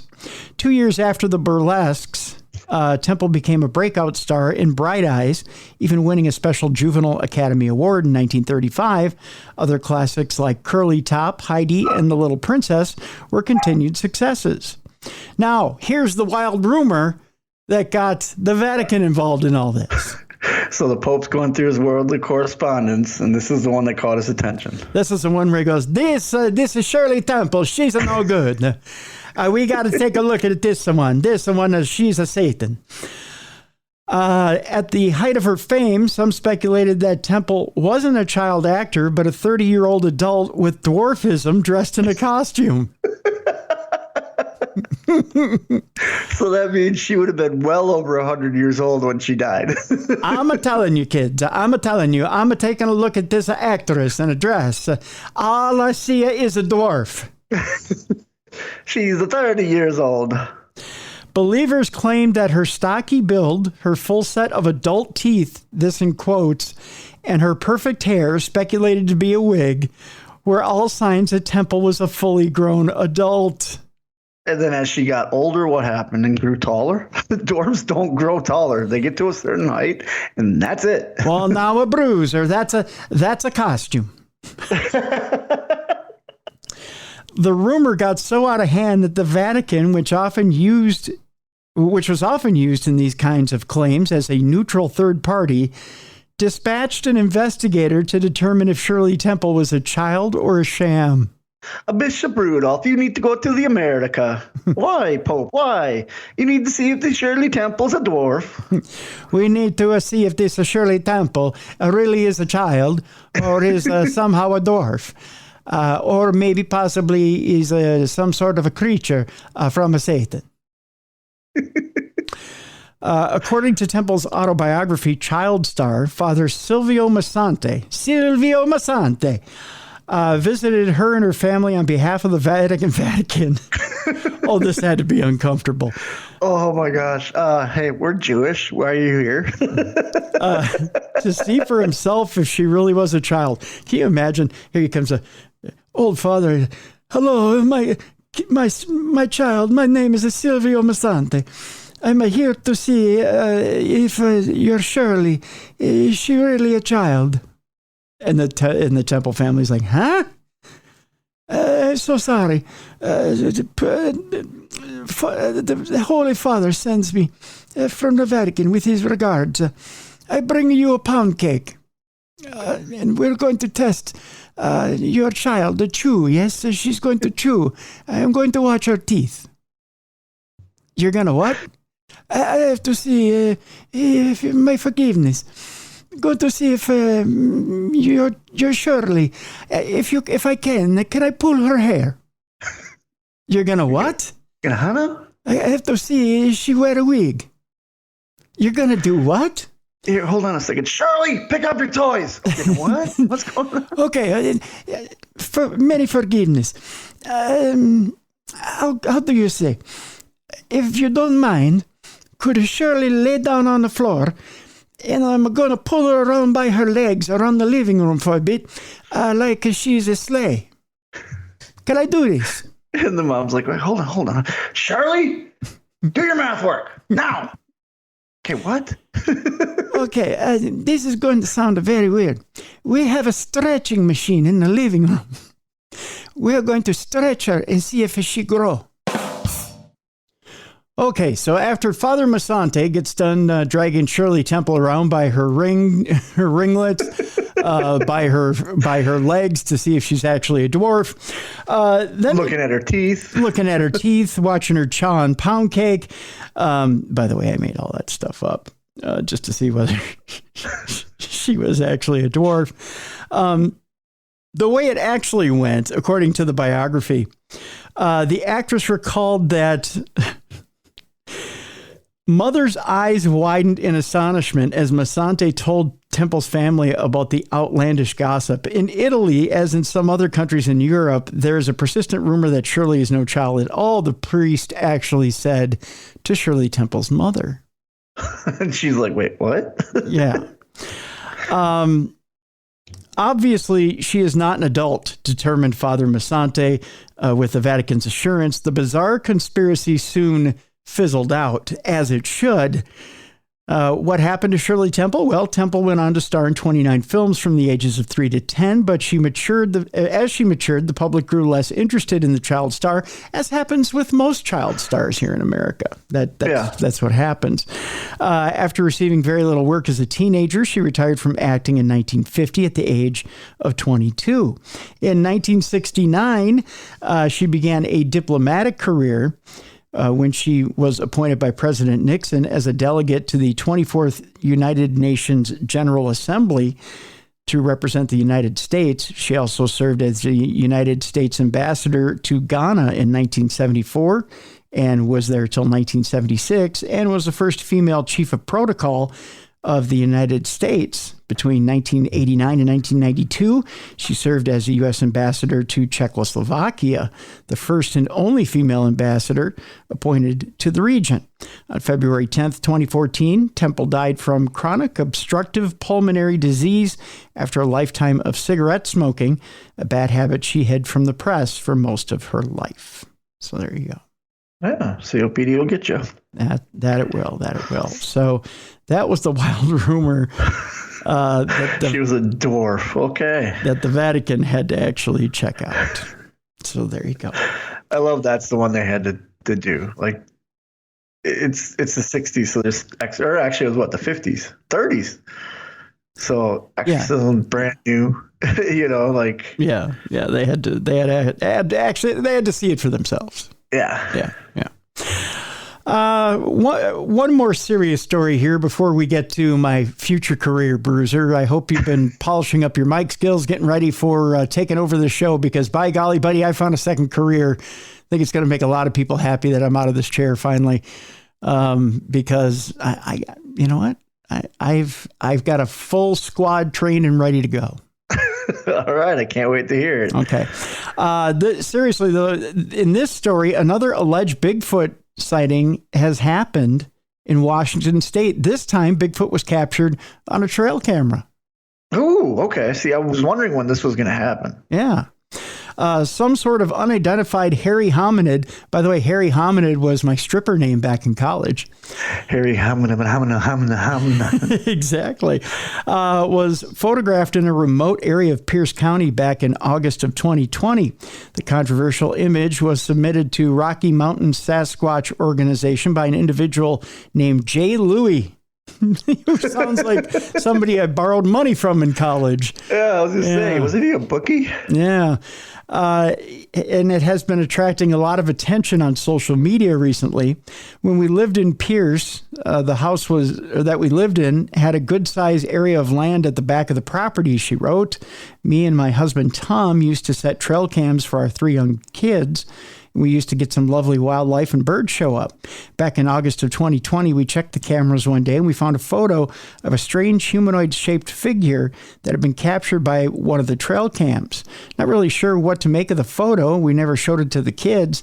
It's very odd and peculiar looking. It does look like a long-haired humanoid-shaped figure covered in hair.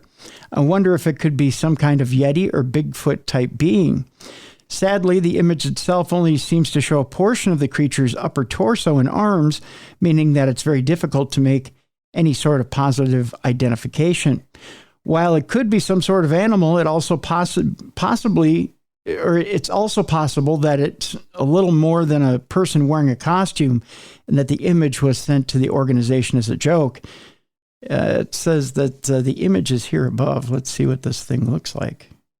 I've always wanted to pull a joke because my neighbor's got trail cams where I get a Chewbacca costume. That doesn't look like a costume. No, it doesn't, does it? No, that's very realistic. Like you can see the skin underneath the hair. Yeah. Yeah, that's great footage.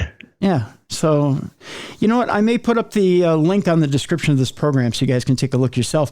It's hard to determine what exactly this is that we're looking at, but you definitely can see the shoulders, the arms, the back. You can almost see where the head, like hairline is on the head, like it's got longer hair on its head. Yep. So I'll put up the link on the description of the show. You can take a look at the article yourself. Yeah. And determine what exactly it is we're looking at. Yeah, I want to joke with my neighbor with his trail camera. I'm going to get a bunch of Star Wars costumes, and every night just put on a different costume and stand in front of the camera. I dare you to break out the Chewbacca costume. That's the first one. It'll be Chewbacca. Yeah. Then I'll put Ziggy in an Ewok outfit. She can do it. Ziggy in an Ewok costume. Put her in a Jawa outfit. That would be hysterical. Hey, speaking of Ziggy, before we get to this last story, okay, so we had this little thing called the Super Bowl. Yes. Okay. And Ziggy picked, and she originally, well, I'll let you explain. Okay, so if you've watched the video, and by the way, you can do so, and you can still do so by going to darknessradioshow.com, click on the Ziggy's Picks tab, and there's a video there of Ziggy making her pick for the Super Bowl. Yep. Now, initially, you tell her, Ziggy, big game today, Super Bowl. It's the Chiefs versus the Eagles, and you no sooner get the logos out into your hand than she jumps up and she picks the Eagles. Yep. Right? Right away. Yep. Right away. But as you go to put the logos down for the first time, it was on the Chiefs. Okay? Yeah. She has a second thought. She has a second thought. Right? Yeah. And it's at that point you say at the end of the video, oh, the Eagles, huh? Well, we're going to have to fight. Which I think threw a couple people off. I think they really thought you were going to fight Ziggy. Oh, no. No. And the Packers are my team and the Chiefs are my AFC team. So in all fairness here, now I sat and I watched that video even up until game time. And I thought to myself, wait a minute. Now, something's going on here that isn't so obvious. She really was, because you gave kind of, as you were holding up and you said Eagles, she kind of snurfed it again, and she really likes the Eagles logo. Yeah, I think I jumped the gun. I think she did choose Chiefs. I jumped the gun. Well, no. This tells me something. This tells me that maybe and people are going to roll their eyes a little bit at me. This tells me that she was reading into it deeper than what we could have imagined. Okay. Because if you sat and watched that game, the Eagles were in control for 3/4 of that game. Oh yeah, I think in the first half they had 20-some minutes of possession of the ball. Yeah, they were dominant in that game. Yeah. And all of a sudden, wink, wink, nudge, nudge. I know a lot of Chiefs fans are not going to agree with what I'm about to say here. all of a sudden they made this magical comeback and the flags start coming out and things start going the Chiefs' way magically. I don't know how that could happen. And the Chiefs start making this comeback. And at the very end of the game, there's a magical holding call. And people will say, well, Tim, the guy who held the, I forget which receiver it was. Scatland. Was it Scatland? Was it? Okay. Yeah. Oh, no, I'm sorry. J.J. Schuster. Okay, Schuster, yeah. The guy who held him said, oh, no, what was a holding call? It might have been a holding call up at the top of the play when they first ran off the line of scrimmage. They just released a footage of him at the end of the route holding on his jersey. Are you sure? Photo. Because there's a photo going around with the ball in the air and his hand pulling the guy's jersey. It had to have been a light tug because they're... you can, in the pause, you can see his jersey, like, you can see his hand pulling his jersey. When you watch it in real time, there's almost no indication that he's holding a jersey. And then on top of it, it doesn't look like a catchable ball. Well, it's not. Okay, so, I mean... So you think Ziggy knew there'd be controversy. Exactly. So what I'm thinking is she knew that in a game where it's a fair game, the Eagles win the contest. But I think she sensed there's interference and the Chiefs end up winning. So I think she actually called the storyline of the game. Okay. I think she sensed Eagles win throughout the game, but then at the end, the Chiefs squeak it out. Which even with whether she wins or loses, her percentage is still high enough. She's considered a psychic animal. I believe so. You know, if you over the last... Because it was 70% is what you said. And in the first round of the playoffs, she was at like 85. And she called the playoffs really well. Right.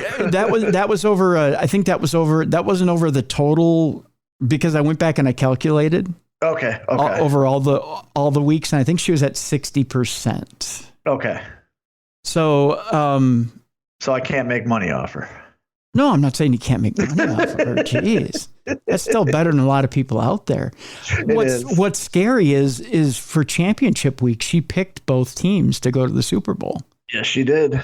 And did it accurately, which is impressive because I think going into championship week, although a lot of people could say, oh, well, it's obvious it's going to be Eagles and Chiefs. Nobody knew that. No, you had four really strong teams going into a game with injuries on all four teams. Exactly. So it was a tough call. It was a tough call to say, well, you knew. To say anybody who says, well, we knew it was going to be Eagles and Chiefs 1 and 2, you had no idea. No. It wasn't a slam dunk. No. And the fact of the matter is neither you or I picked Eagles and Chiefs. No, we didn't. We had San Francisco. I had the Chiefs, but I had San Francisco. Yeah, I think I had San Francisco and Cincinnati. Yeah. Yeah, going. So, yeah, I mean, she picked it perfectly going in. So yeah. I give her a pass on this one because as I sit and watch the video, I went, oh, you know what? At the end, she really did pick it correctly.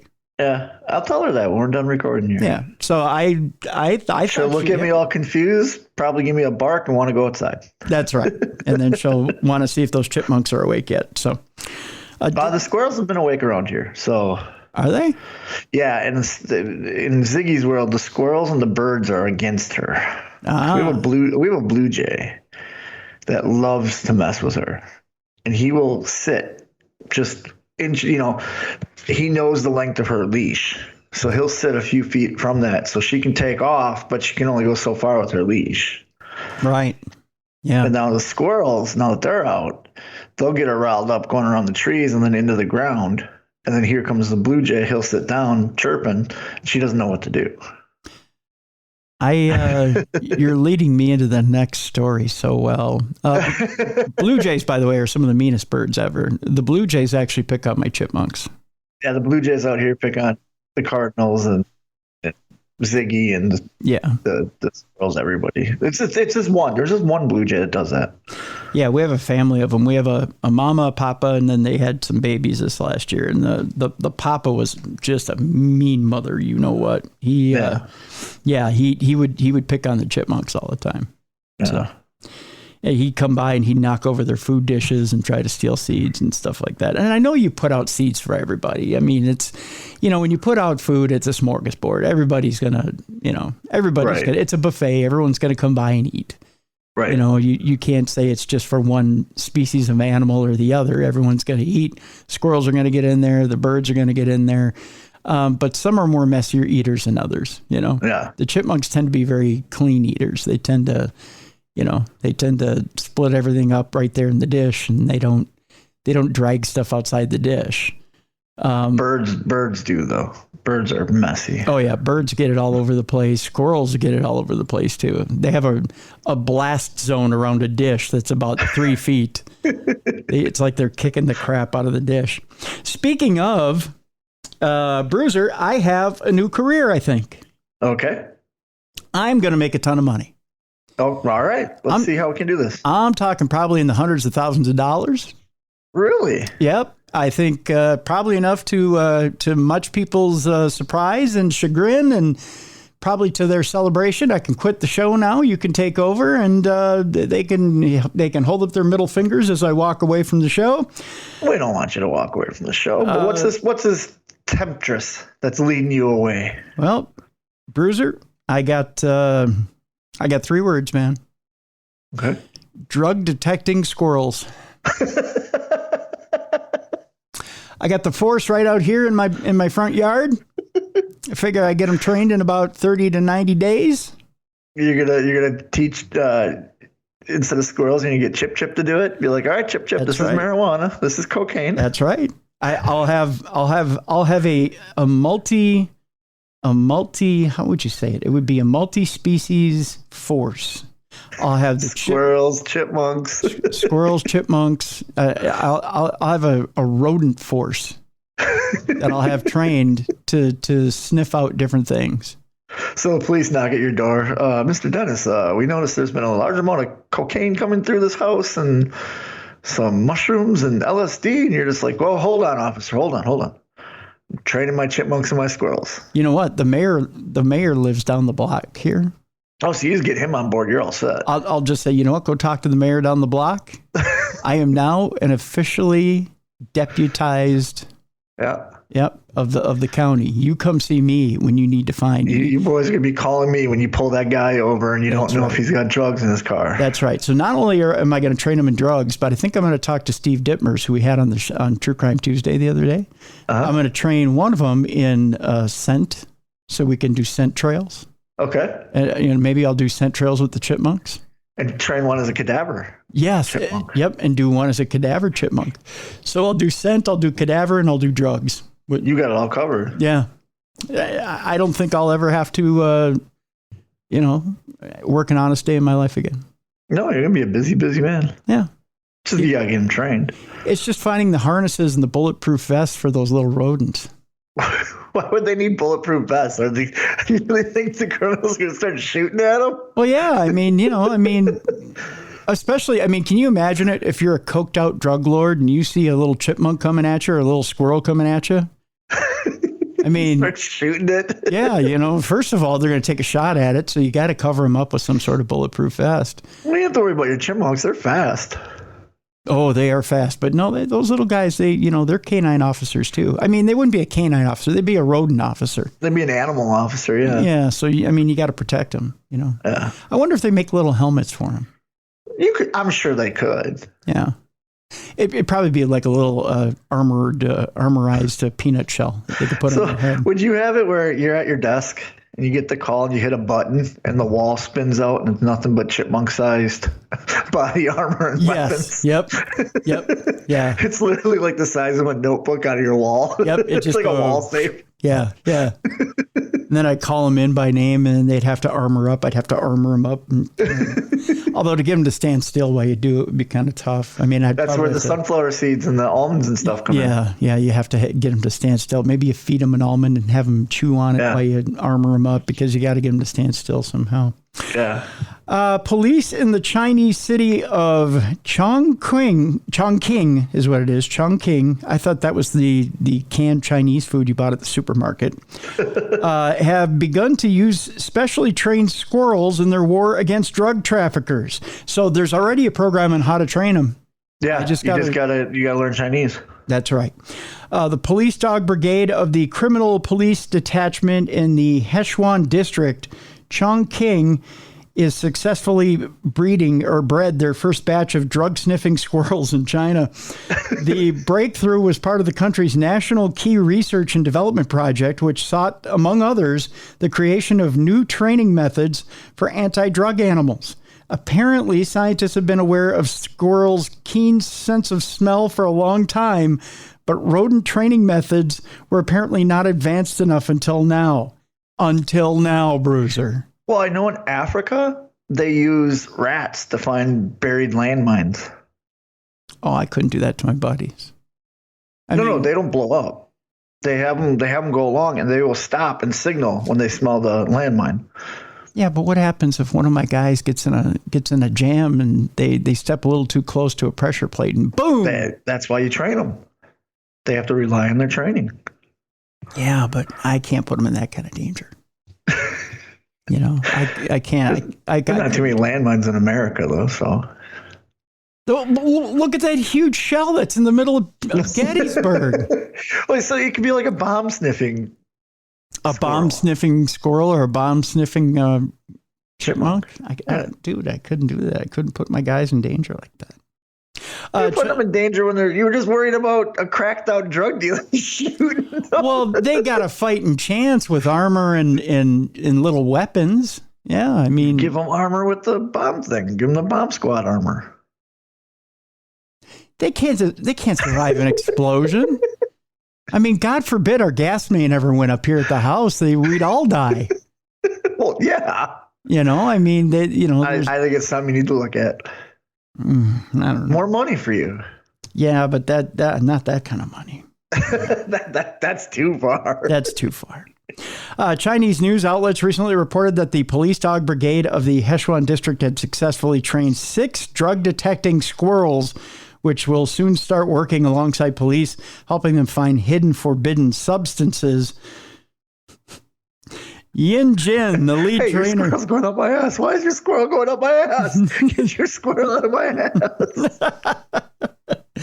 Yin Jin, the lead trainer of the Hechuan police dog brigade, not drug brigade, told journalists that he and his team managed to train the 6 squirrels using internally developed technology and training methods. The rodents were reportedly trained to scratch at the place where they detected drugs. Have you ever been scratched by a squirrel paw before? No, but I'm sure it hurts. It hurts. They've got little mini sharp claws. Yeah. Good luck on that one, especially if you're hiding the drugs on your taint. Again, your squirrel's in my ass. Get your squirrel out of my ass.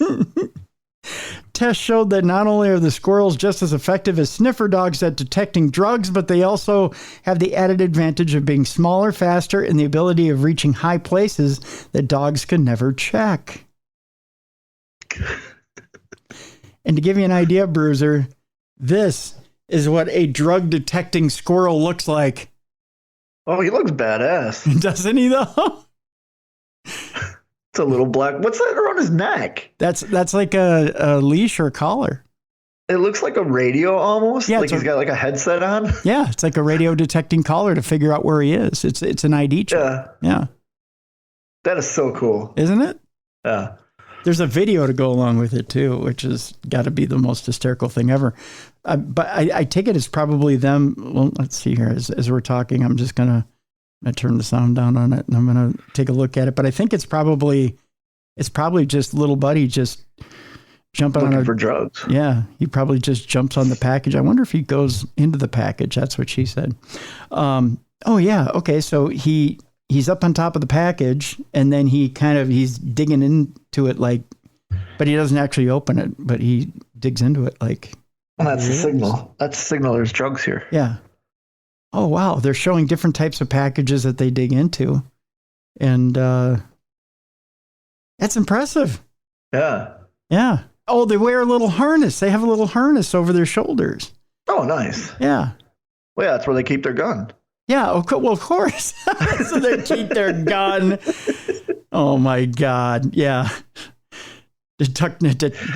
Look, has anybody gotten a hold of Detective Slappy the squirrel? See if we got a load of coke coming in. So that's it. That's supernatural news for today. Drug sniffing squirrels. That's how we're going to end it. Love it. That's how I'm going to end my career. Hey, somebody go get Squirrel Boy. I think we got a load coming in. That's what she said. That's what she said. Bruiser, where are you going to be? I am this Saturday going to be in Bristol, Tennessee for Imperial Pro Wrestling. Very excited. Yeah. Very, very excited. I love going to Bristol. They hate me there. I don't know why. They hate me there. Every last 2 shows, I've had a 7-year-old woman try to jump in the ring and like beat me up. Well, you should take her on, see if you get 2 paychecks out of it. No, and I don't know why she doesn't like me. I told her to act her age and die. Said if she doesn't calm down, I'm going to put her back in her coffin. No, she doesn't leave me alone. Well, no wonder she's angry. Yeah, I remember after the first time she did something, Mrs. Bruiser was with me, and I go, "Hey, lady really doesn't like me." She goes, "Well, yeah, you kind of told her to act her age and die." I'm like, "Oh, I was being polite." You should ask her what her favorite item is at the menu at the old folks' home. Or better yet, bring a pudding cup with you and say, "Here, take this back to your seat and eat this while I'm over here doing my job." I did tell her too that she's just mad at me because I have more teeth than her. Oh, see, that's good. That's a good one. Yeah, I mean the jokes are endless. Oh yeah, I told her to take out her dentures if she's gonna yell at me. Yeah, it was great because last show I tagged with a student of mine, and we get done with the match. He's like, "Man, they hate you." I'm like, "Yeah." He's like, "I was scared."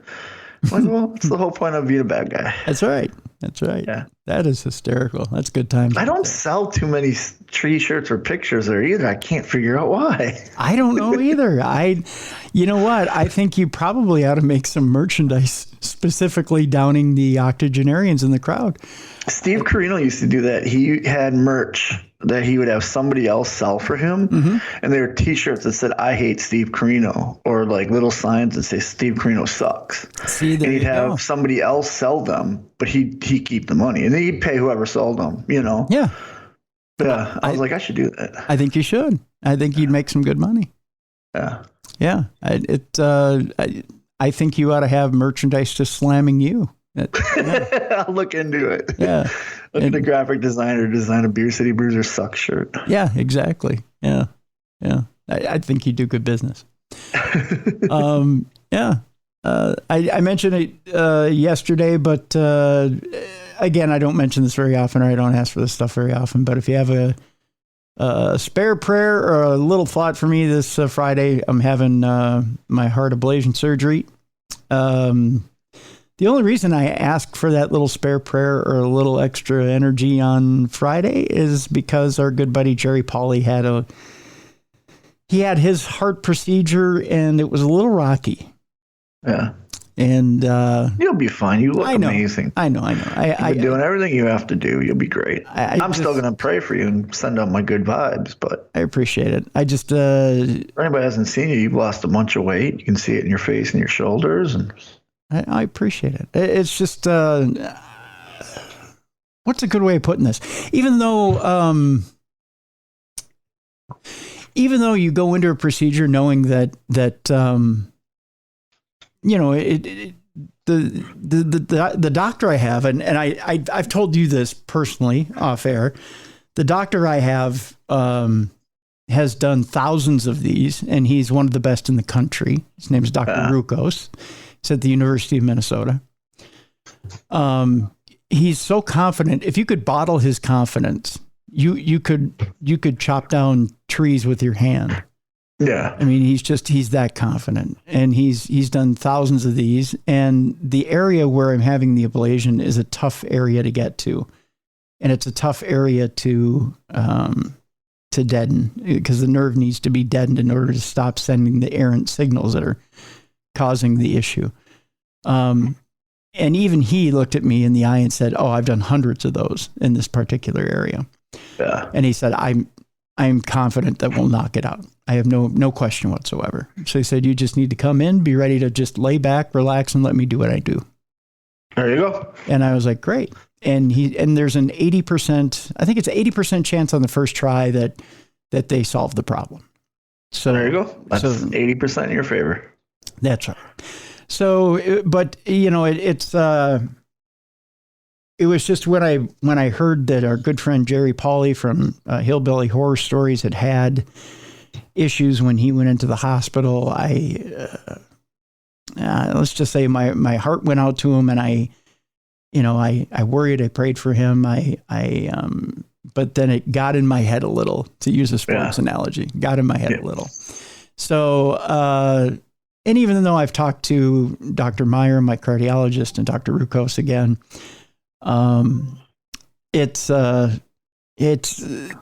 they've both been very reassuring and just said, there's nothing to worry about. You're in good hands. You'll be fine.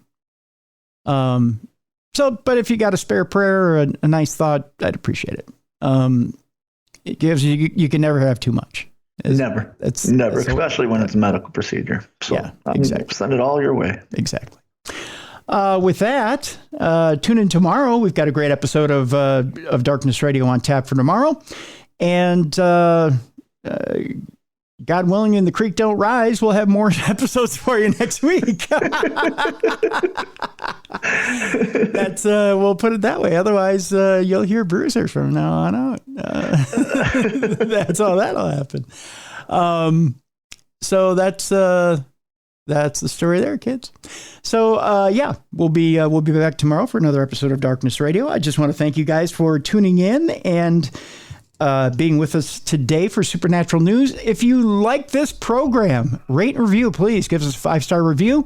Also, tell your friends about it. Tell your friends, tell your co-workers, your workers, or people under you that are working for you. Tell your peons, your minions. Your peons, your minions. That you've got this great show you're listening to and that you'd like them to listen to it, and just point them out. We are wherever you listen to your finer podcasts. You don't necessarily have to listen to just Apple Podcasts or the iHeartRadio app or Spotify or Stitcher, wherever you're getting your podcasts. So, yeah. That's good. That's it. So for Beer City Bruiser, I'm Tim Dennis. Join us again tomorrow for another great episode of the best in paranormal programming. This has been Darkness Radio.